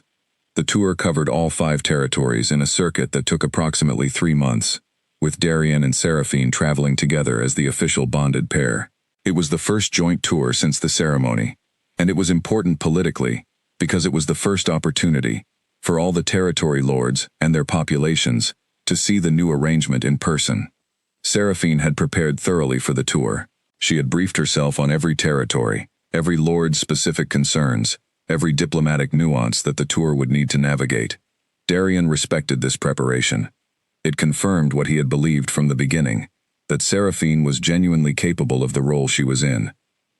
He had begun to wonder, in the quiet of recent weeks, whether capable was enough. This was not a thought he had intended to think. It had appeared without invitation, the way difficult thoughts tend to do. He had examined it when it appeared, and tried to determine whether it was reasonable or whether it was the product of something he was not handling well. He had not been able to decide with certainty which it was. What he knew was this: Seraphine was good at her work. She was intelligent and organized, and she had shown, in the months since her arrival, a genuine interest in the governance of the realm that was not performative, but real. She had opinions, and she expressed them, and she was right more often than she was wrong. He found her easy to work with in the way he found his best advisors easy to work with. There was a shared vocabulary of competence that made things move efficiently. He did not, in the quiet of the study in the evenings, find himself wondering where she was. He had wondered where Lena was, in those evenings, before he knew. Not with any plan attached to it, just a presence in his awareness, a question with no action required. Where is she? What is she doing? Is she well? He knew the answer to all of those questions now, and the wondering had not stopped. He sat down at his desk and looked at the tour schedule. He said, to the empty room, very quietly, in the voice of someone who has finally said a true thing after a long time of not saying it, "I made a mistake." The room did not respond. Rooms do not respond to admissions, however true. They simply hold them. Darian looked at the schedule. The Eastern Territory was the 3rd stop on the tour. Dunmore was in the Eastern Territory. He had not planned this. He looked at the schedule and noted the fact, and sat with it for a moment. He had not planned it, but the tour route was what it was. He turned the page of the schedule and went to the next item. In Dunmore, Lena did not know about the tour schedule. She was aware, in a general way, that territory tours happened, and that the new arrangement between the king and Seraphine meant the tour this year had particular significance. This information had reached her through the usual channels. Cora, who heard things from travelers and traders. Sam, who tracked official announcements through the library's document subscription. She did not think about this information in personal terms. She filed it in the category of things happening in the world that she was noting, but not particularly focused on, alongside the spring planting news from the farming districts and the trade route changes coming through Edmund's territory office. She was focused on her work. She was focused on the Northern Quarter visits, which had grown to the point where she and Petra had begun seriously discussing whether a second, more permanent arrangement might make sense. She was focused on the case of an elderly man named Frank, who had been managing a painful joint condition for years with inadequate treatment, and who was now, after 6 weeks of the correct approach, moving with a freedom he had apparently not experienced in a decade. He had brought her a jar of honey from his hive last week, just set it on the table without comment, and gone back to his seat. She was focused on the long evenings with Cora and Sam, and occasionally Dorothy from the community hall, who had turned out to be dry and funny, and excellent at knowing what every person in the Northern Quarter needed, before they could say it themselves. She was focused on the herb yard and the lavender, that was finally, in the last week, coming into its full growth for the season. She was building her life. She had built quite a bit of it. She was not watching the road for anything in particular. This is the thing about roads, though. They carry what is coming whether you are watching them or not. The royal tour arrived in the Eastern Territory on a Tuesday, which was market day in Dunmore. This was a coincidence, but it was the kind of coincidence that, in retrospect, feels inevitable. Tuesdays in Dunmore were the most alive the town got all week. The market square was full by 7 in the morning, and stayed full until well into the afternoon. Cora's bread stall sold out by 9. The roads in from the outlying farms were busy. The whole town was present in a way that it wasn't on other days. It was also the day Lena worked in the northern quarter, which meant she had left the Green Door house at dawn and walked the 2 miles to the community hall with her bag and her notes, and arrived before Dorothy's tray of cups was even out yet. The word of the tour's approach reached Dunmore by mid-morning. A rider came in from the south with the news about 2 hours before the official party was expected, which was standard practice for territory tours. You announced yourself far enough ahead to give the local officials time to arrange a reception, without so much time, that the whole town ground to a halt waiting. Sam heard about it first, from the rider who stopped at the records office to drop off official correspondence. He sent Clara, who had come to Dunmore 3 months after Lena and now worked at the market, to go find Lena and tell her. Clara found Lena at the community hall, in the middle of treating a child with an ear infection. She delivered the news in a whisper. Lena nodded without stopping what she was doing. She finished with the child, gave the mother the instructions she needed, and then stood for a moment with her hands very still. Clara said, "Do you want to leave?" Lena looked at the people waiting in the hall. There were 9 of them, sitting on the long benches along the walls, with the patient expressions of people who have made the walk and intend to see it through. She said, "No." She called the next person. The official party arrived at noon. Lena heard the horses from inside the hall and noted the change in the town's ambient sound, the particular shift that happens when something significant moves into a space, and then continued the consultation she was in the middle of, which was an elderly woman named Agnes, with a persistent headache that Lena was becoming increasingly concerned about and wanted to think through carefully. She saw the party from the window at one point, across the market square. It was a compact group, smaller than she might have expected. A dozen horses, some riders in the formal colors of the palace, and 2 people at the center who were clearly the principals. At this distance she could not see faces clearly, only the shape of people on horseback, and the motion of the group moving through the square toward the official reception point, which was the town hall at the far end of the market. She looked for 2 seconds. Then she went back to Agnes. She and Agnes talked for 20 minutes. At the end of it, Lena wrote a note to Petra recommending a specific examination and explaining her reasoning, and she gave it to Agnes and said, "Petra will take it from here. I want you to go today, this afternoon, before the market closes. Will you do that?" Agnes said she would. She did. Lena found out later that she had, and that Petra had agreed with the assessment, and that the treatment she needed was started within the week. Agnes improved slowly over the following months, which was the best available outcome given the situation, and it was possible, though not certain, that catching it when they did made a significant difference. At the time, Lena only knew that Agnes had said yes, and that was what mattered in that moment. The tour's official business in Dunmore lasted the afternoon.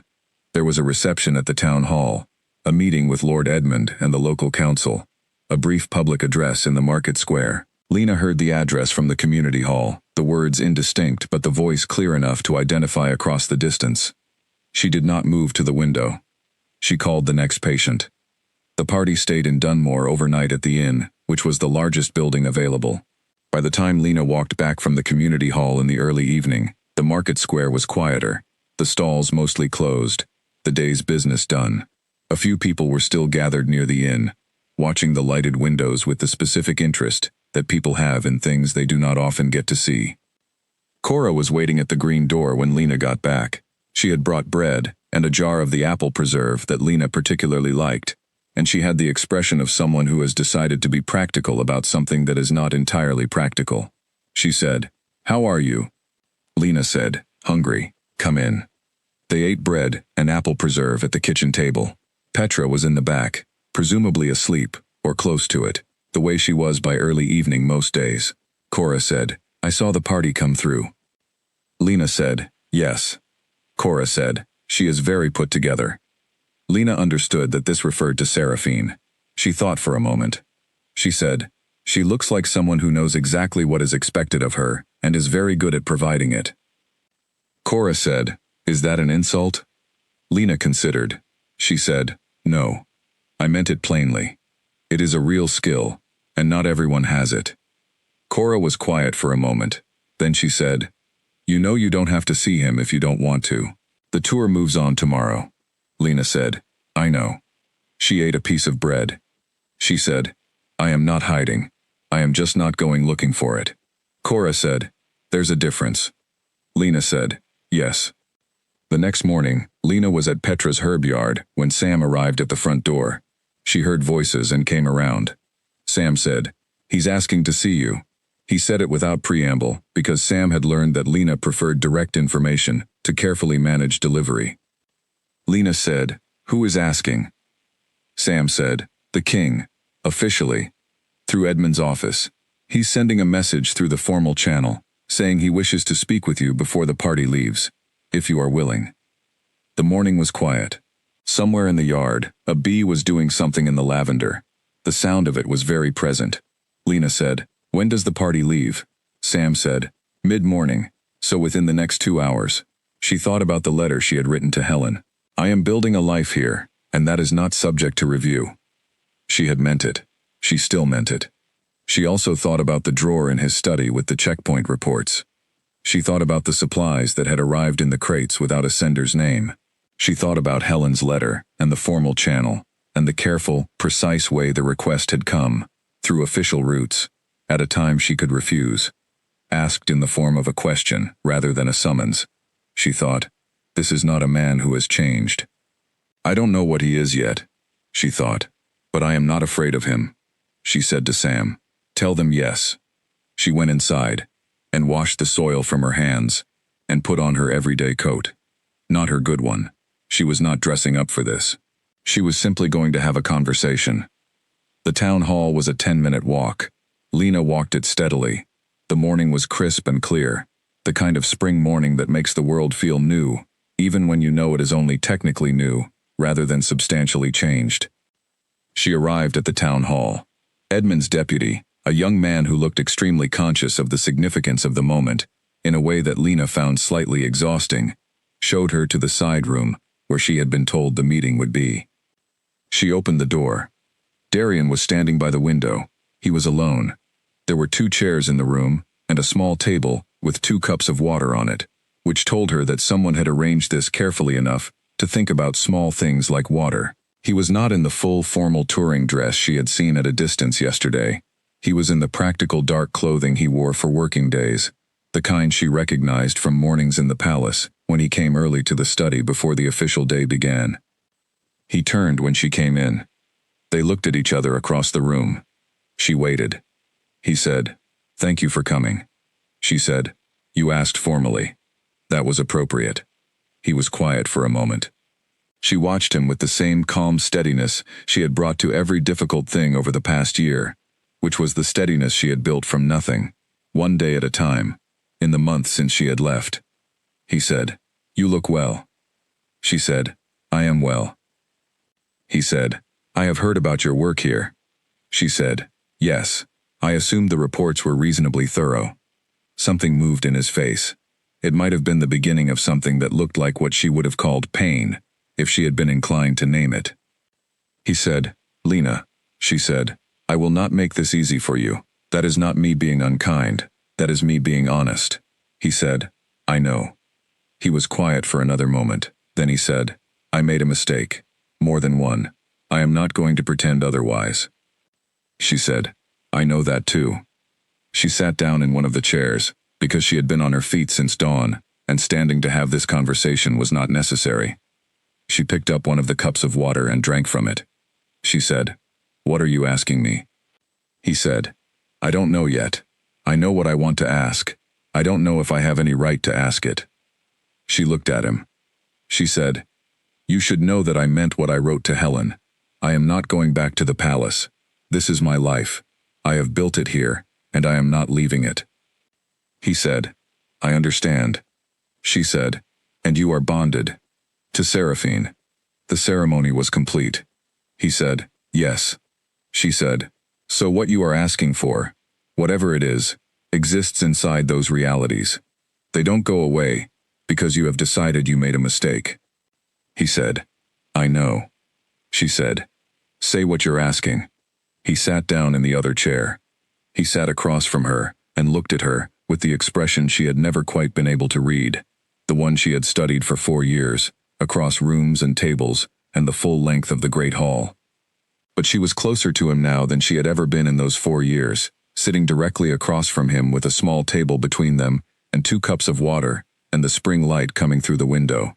He said, "I would like to know if there is anything left between us. I don't know what form it can take. I understand the limits, but I would like to know if it is there." The room was very still. Lena looked at him for a long moment. She said, "I am going to answer that question. But first I want to say something, and I need you to hear it fully, not just the surface of it." He said, "Yes." She said, "For 4 years I was present in your palace, and invisible to you. I did not exist in any real sense in your world. You made a choice, publicly, that used my presence as a backdrop to make a point about my own insignificance, and that choice was made on the largest stage available to you. I left because I understood, finally, that waiting for you to see me was a choice I was making, and I chose differently." He was looking at her. He was not looking away. She said, "I have spent 7 months becoming a person who does not need you to see her. I am telling you this not to wound you, but because it is true, and you asked me to be honest, and I will be honest with you even when it costs something." He said, "I hear you." She said, "I know the bond is still there. I am aware of it. I don't imagine that will change. But a bond does not obligate me. But you of all people should understand that." He said, "Yes." She looked at him. She thought, "He is sitting across from me, and he is present in a way he never was, across all the distance of those 4 years." She did not know what to do with this entirely. She said, "I don't know what is left. I know something is there. I do not know what it can become inside the constraints you have described. I am not offering to resolve this today." He said, "I am not asking for resolution today." She said, "Then what are you asking for?" He said, "To know if you would be willing to talk. Not like this, not in an official room with a tour schedule outside. I don't know what that looks like.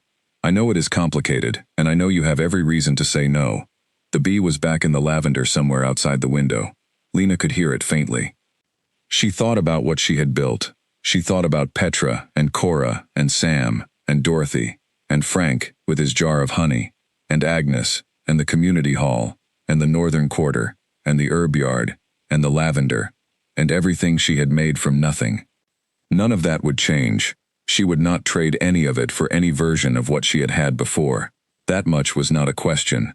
But she was also, she realized, not afraid of this conversation in the way she had been afraid of everything in the palace. She was sitting across from him, and she was steady, and she could say what was true without bracing for the consequence. She said, "I will talk." She said, "But on my terms, in my time, and with the complete understanding that my life here is the fixed point, not the starting point to negotiate from." He said, "I understand." She stood up. She picked up her coat. She said, "The tour should not be held up on my account."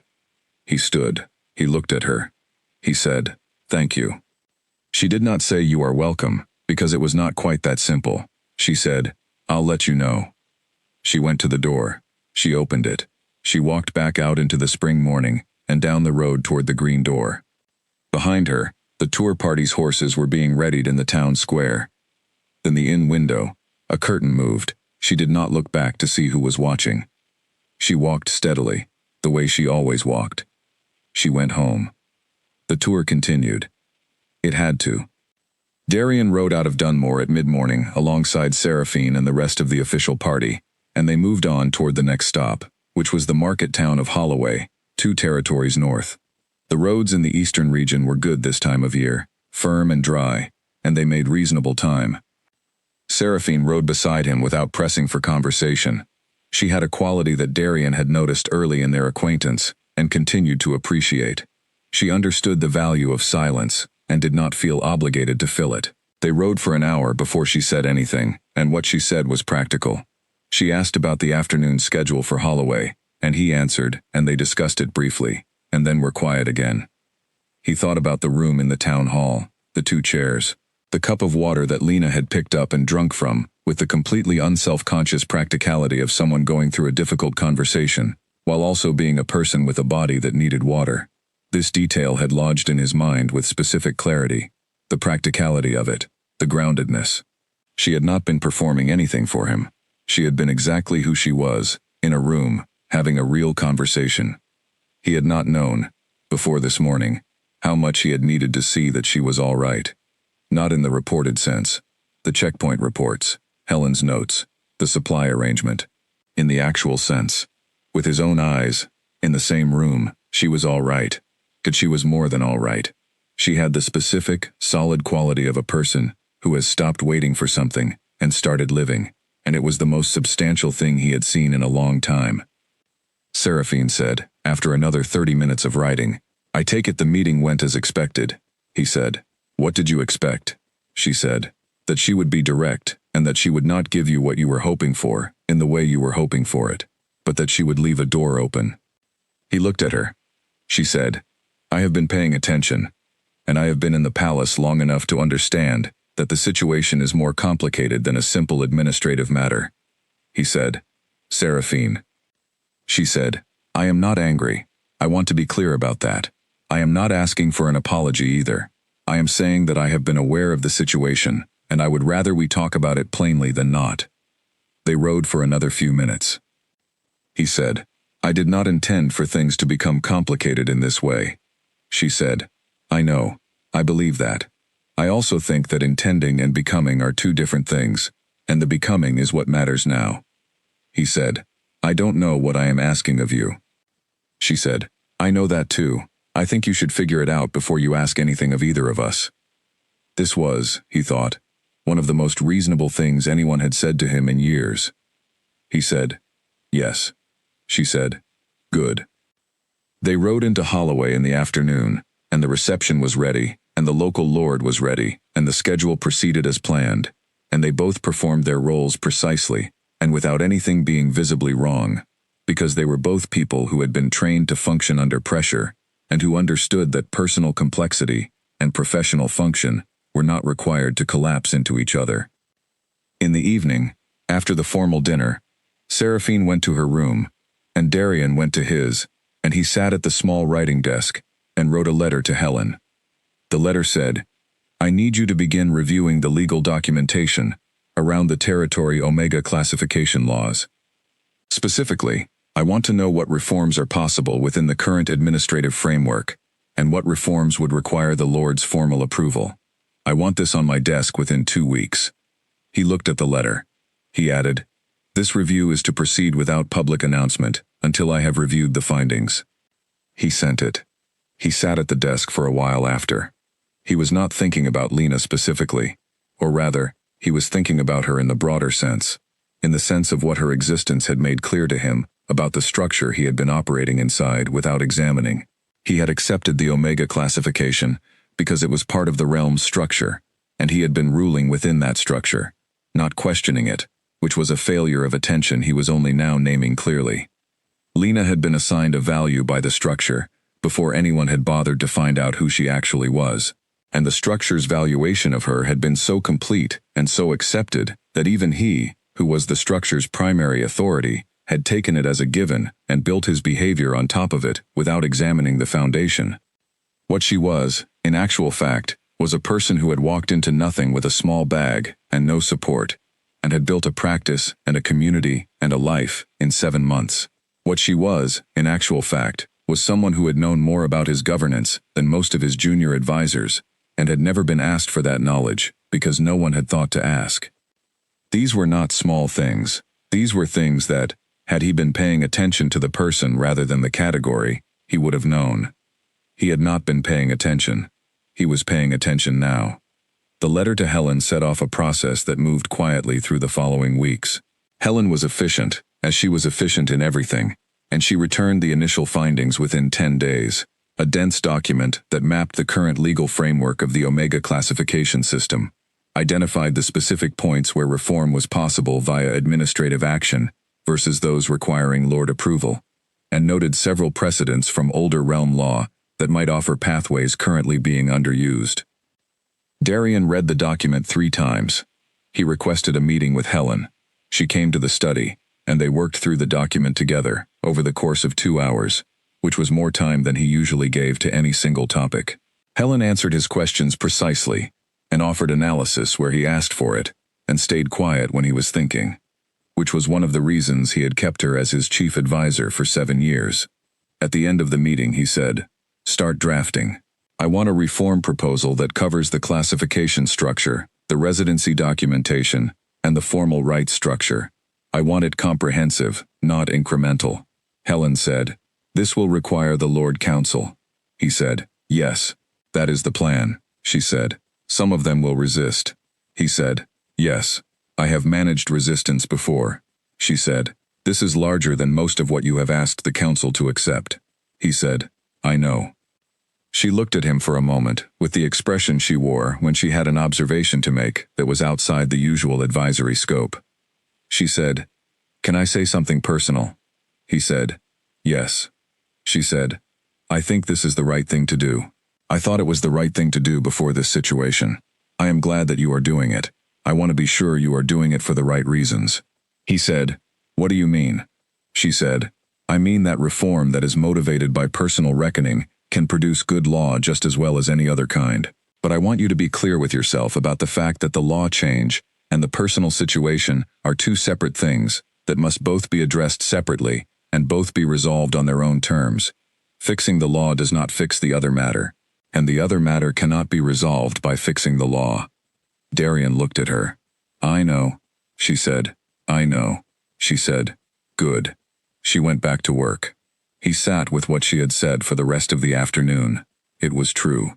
It was the kind of thing that was obvious once it had been stated, and which you could probably have known without it being stated, if you had been fully honest with yourself, which he was getting better at being, but was not yet fully reliable at. The law change and the personal situation were separate.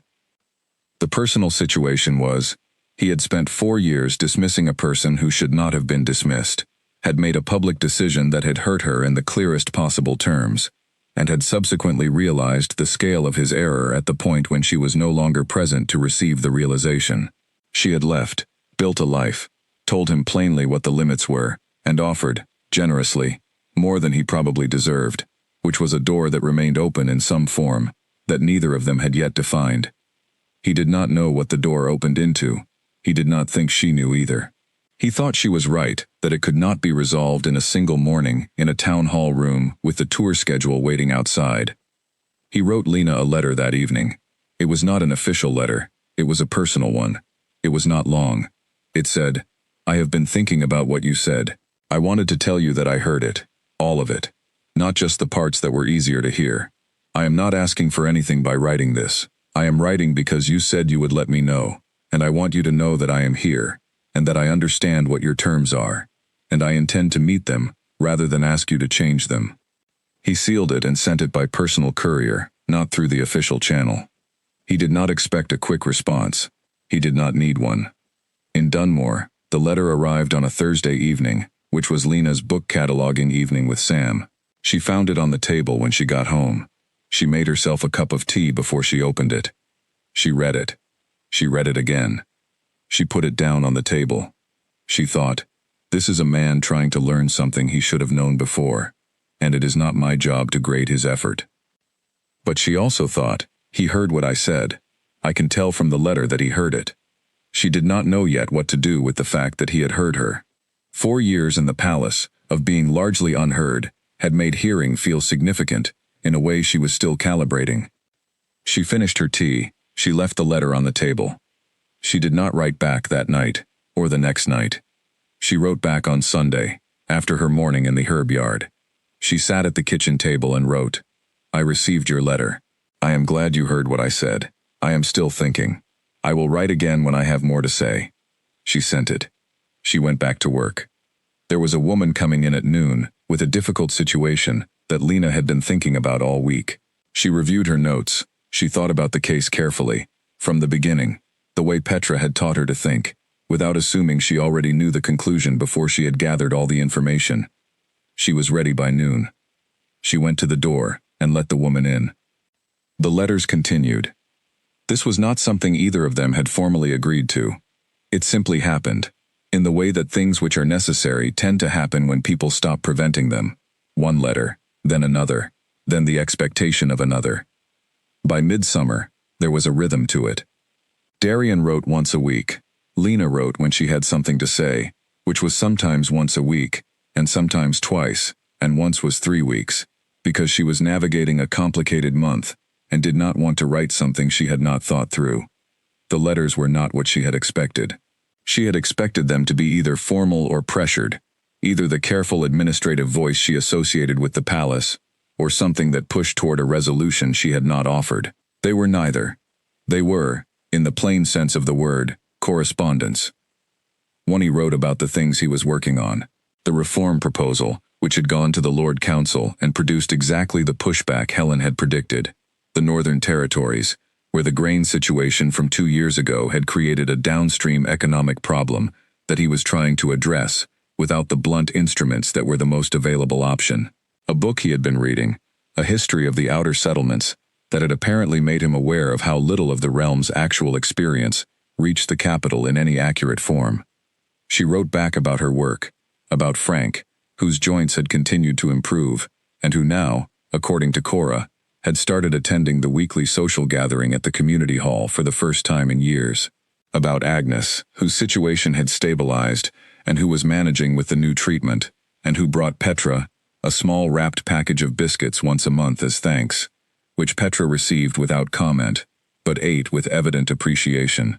About a new case that had come in from the far north of the settlement, a child whose situation she and Petra had been conferring about for weeks, and which had finally required them to send for a specialist from the capital, which had been organized through the formal arrangement that was now officially funded, and which had, she noted in the letter without elaborating, made that particular piece of her work significantly easier. She did not write about the bond. He did not write about it either. This was, she thought, probably right. It was the largest thing between them, and also the thing they understood least well in its current form, and writing about it before they understood it seemed likely to produce words that did not match the truth. What she understood, by midsummer, was this. The letters felt honest. She could tell, in the way you can tell after you have learned to read someone across a long distance, that he was not managing her. He was not writing toward a particular outcome or building a case. He was writing what was true, and sending it, and waiting for her to write back what was true. This was new.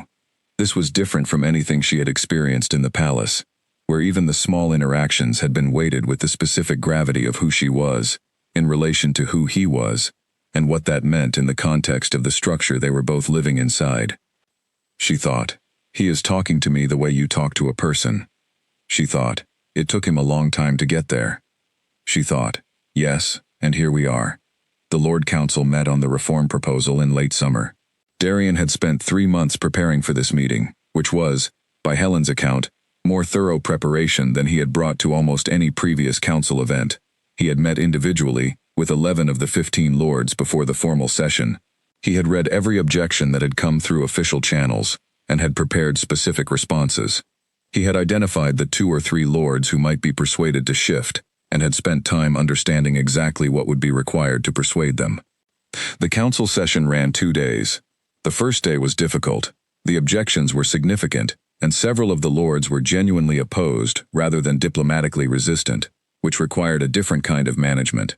Lord Edmund, whose territory included Dunmore, surprised everyone by speaking early in support of the proposal, which shifted the room in a way that Darian had not anticipated but was grateful for. Edmund had reasons for his support that were partly political and partly something else. The partly something else was that he had seen the reports from Dunmore. He had seen what the healer practice had become and what the Northern Quarter work had meant for that part of his territory, and he had done the calculation that practical men do when they see a result and work backward to the conditions that produced it. And what he had concluded was that a system that classified someone like that as worthless, based on an accident of birth, was a system that was costing his territory something real. He said this, in his own way, in the council chamber, which was more blunt than the usual diplomatic register, and also more effective for it. The second day went better. By the end of it, 11 lords had agreed in principle to the reform framework, and 4 had reserved their position pending further review, which was not complete consensus, but was sufficient for the majority required. Darian accepted the result without visible relief, because that was how he accepted things in public, but Helen, standing beside him at the close of the session, saw him exhale once, slowly, and recognized it for what it was. The reform documentation would take months to finalize. The legal work was extensive and needed to be airtight, because the lords who had reserved their position would be looking for anything that gave them a basis to revisit. Helen began the documentation process immediately, with the 2 senior legal advisors and an outside specialist she had identified 3 months earlier. Darian wrote to Lena that evening. The letter was longer than usual.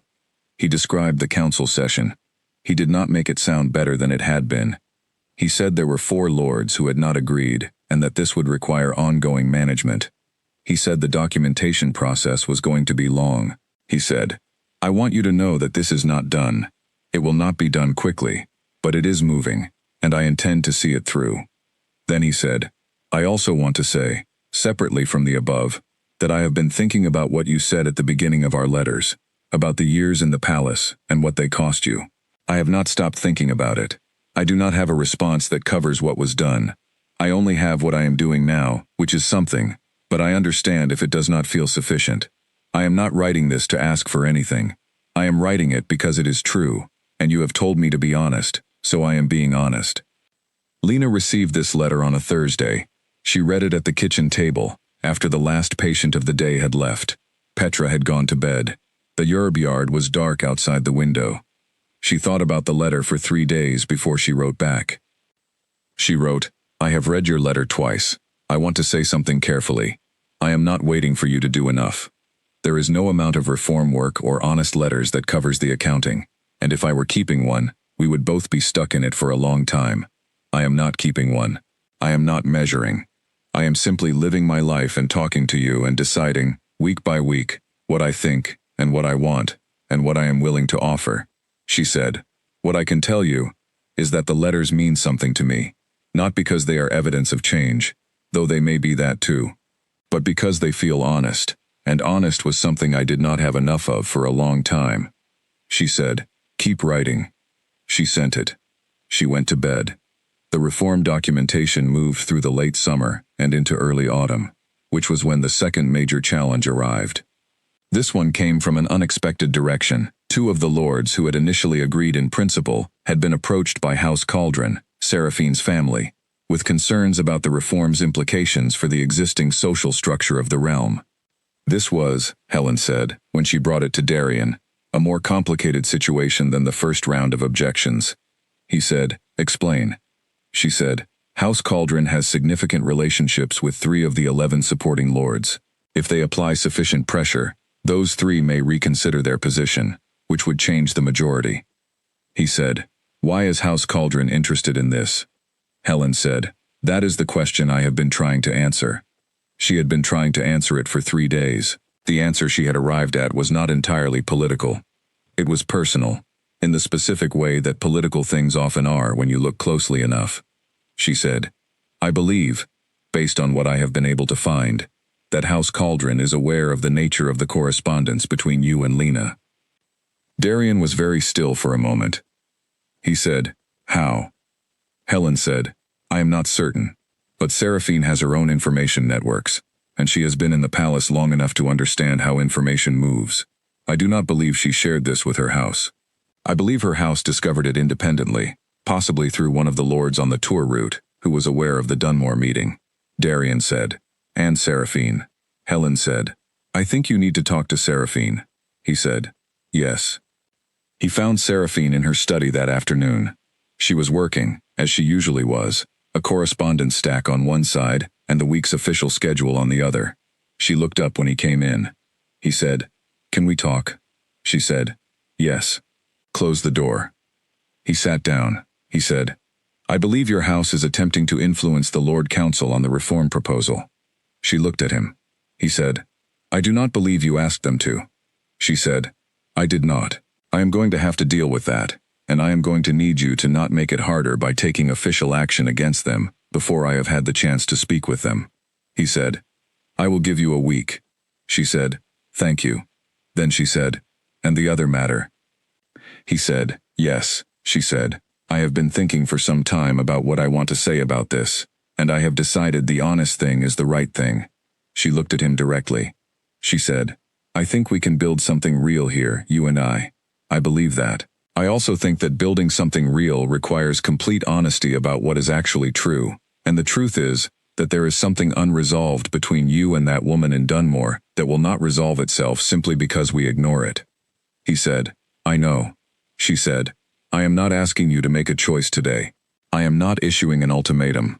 I am saying that the situation as it currently stands, a private correspondence that is not acknowledged, is not a foundation I can build on. Whatever we are going to be to each other, it needs to be honest about what exists. He said, You are right. She said, Yes, I usually am, which is occasionally inconvenient for everyone. This was the first time she had made anything approaching a joke in the many months he had known her, and he recognized it for the significant gesture it was. He said, What do you want to do? She said, I want to think about it, and I want you to think about it, and I want us to have another conversation in 1 week, after I have handled my family. He said, Yes, she said, and in the meantime, can we both agree to stop pretending the situation is something it is not? He said, Yes. She nodded. She turned back to her correspondence. He went back to his study. He sat at the desk and looked at the drawer with the letters in it, which had grown considerably since the spring. He thought about Seraphine saying, Whatever we are going to be to each other, it needs to be honest about what exists. He thought about Lena saying, 7 months ago in a small room in Dunmore, I will not make this easy for you. That is not me being unkind. That is me being honest. He thought, I am surrounded by women who are considerably clearer about what is true than I have been. He wrote in his journal that evening, which was not something he usually did. He wrote, I have been given more honesty than I have earned. I would like to try to become someone who earns it. He read it back. Then he wrote one more line. I do not know yet what that looks like, but I am going to find out. He closed the journal. Outside, the last of the summer was going. The light was changing, toward the particular golden heaviness of early autumn, which was its own kind of beautiful, even if it meant the winter was coming. In Dunmore, the herb yard was full. The lavender was at its most vibrant of the season, which was always, Lena had learned, these last few weeks before the temperature shifted. She cut some of it in the morning and dried it the way Petra had taught her, hanging it in the small shed at the back where the air was dry and cool. She stood in the yard with the bunch of lavender in her hand and looked at it. She thought, I planted nothing here. Petra built this. I have simply been the one working in it for a year. Then she thought, but I know every plant in it now. I know which ones want the morning sun and which want the afternoon. I know the way the ground drains after rain and which corner needs checking after a hard frost. I know it the way you know something you have shown up for, every day, long enough to understand it, she thought. This is what I have now, this knowing. She went inside. She wrote a letter to Darian that evening. It was short. It said, Something is shifting. I can feel it in the way your letters have changed in the last few weeks. I think you are in the middle of something. I am not asking you to explain it. I am only saying that I am paying attention, and I am here, and when you are ready to say what is actually happening, I will listen. She sent it. She made tea. She sat at the kitchen table in the lamplight and looked at the window and thought about everything that had happened in the year since she had walked out of a palace gate on a golden September evening with one bag and her mother's hair clips and no plan beyond east. She was not the same person who had walked out of that gate. She was better. Whatever came next, she was going to meet it as who she was now, not as who she had been trying to become for 4 long years in someone else's house. That, she thought, was the most important thing. That was the only thing she was certain of, and it was enough. The week Seraphine had asked for passed. In that week, she had a conversation with her house that lasted 3 hours and covered a great deal of difficult ground, most of which she had expected and some of which she had not. Her aunt, who had been her most trusted advisor for 20 years, listened to what she said and asked the right questions and did not try to manage her, which was why she trusted her. Her cousin, who was less patient and more self-interested, argued. She let him argue until he had run through his arguments, and then she said, clearly and without room for misinterpretation, what she had decided and why, and she said that the decision was final. Her house withdrew its influence from the 2 wavering lords. This was documented through the appropriate channels and reached Helen's desk within 2 days.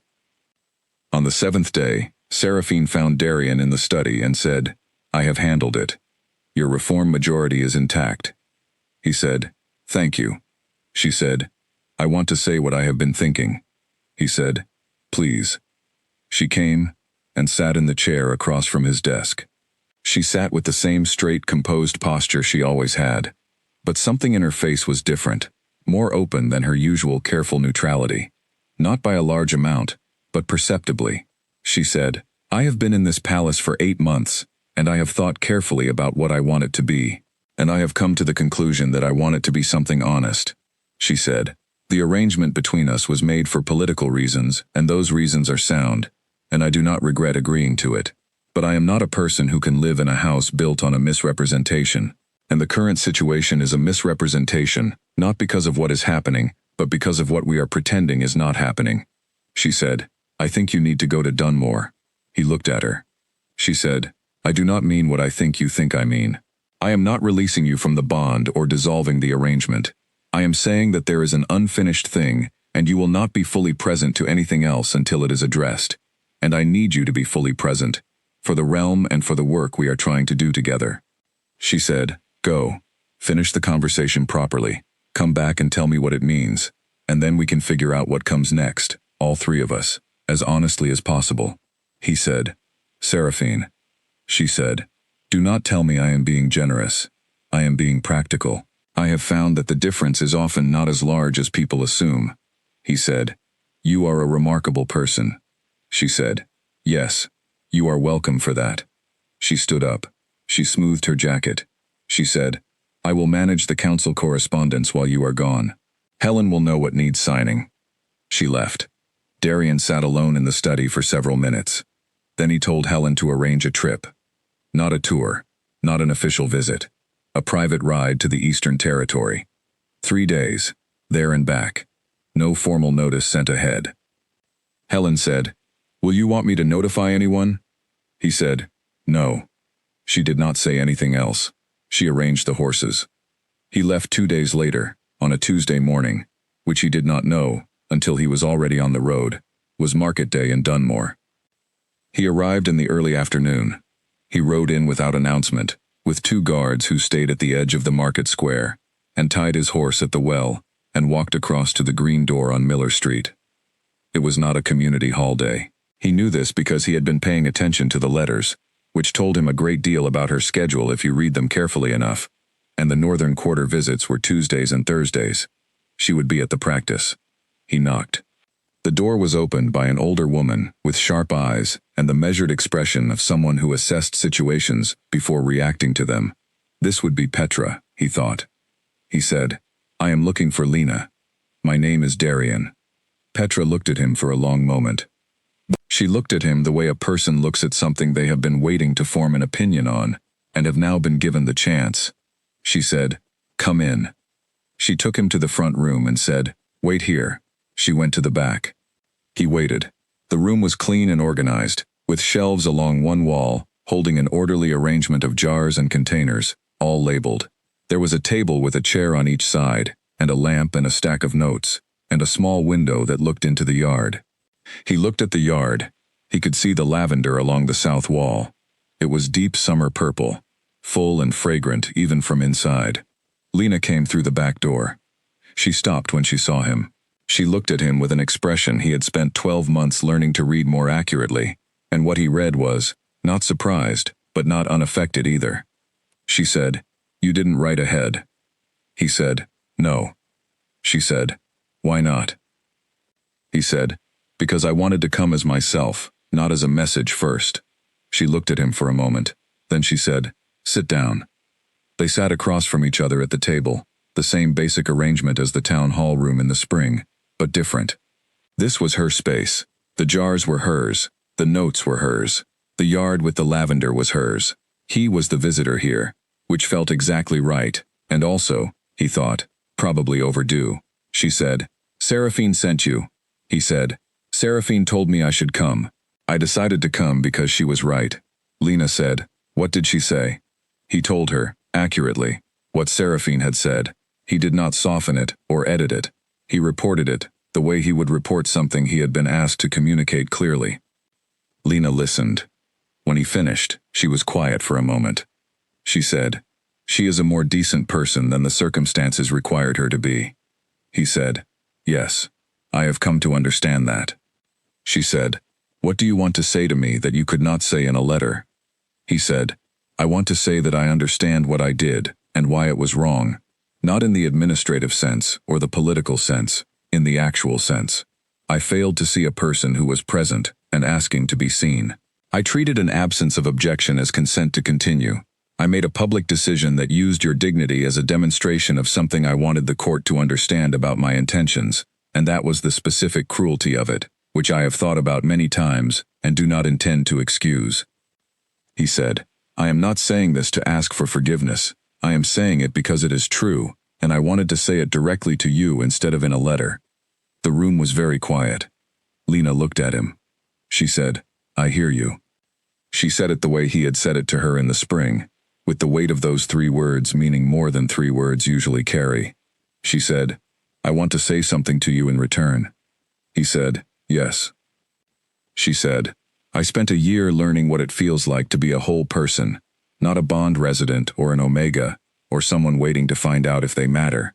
Just a person, doing work that matters, knowing people who know me, building something from my own hands. I want you to understand how different that is from what I had before. It is not a small difference. He said, I understand. She said, I know you think you do. I am not sure you fully can, yet, but I believe you are trying to, which is more than I had before. They were quiet for a moment. Outside, a bee worked through the lavender. The afternoon light was coming through the window at the angle that meant it was around 3 o'clock. She said, I have not decided what I want. I want to be clear about that. This conversation does not resolve anything. It just adds to what we are figuring out. He said, yes. She said, and the situation with you and Seraphine is real, and it does not disappear. He said, I know. She said, have you talked to her honestly? Not the version where you manage her feelings, honestly. He said, more honestly than I have talked to most people in my life. She said, that has to continue. He said, yes.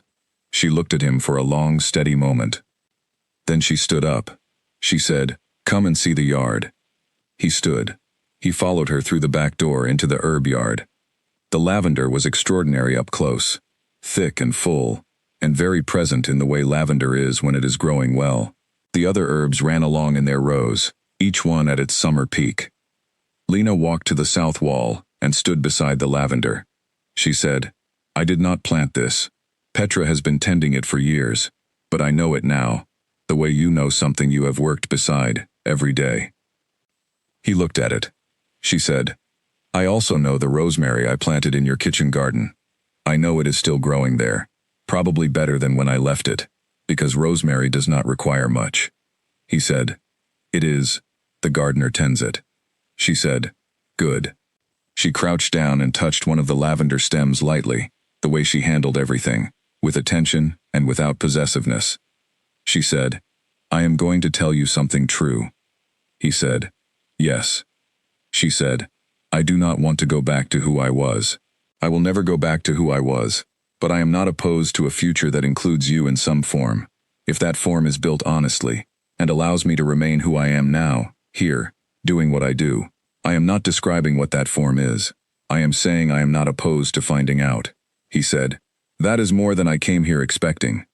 She said, I know, I surprise myself sometimes. She stood back up. She said, you should go back tonight. I do not make a 2-day trip of it.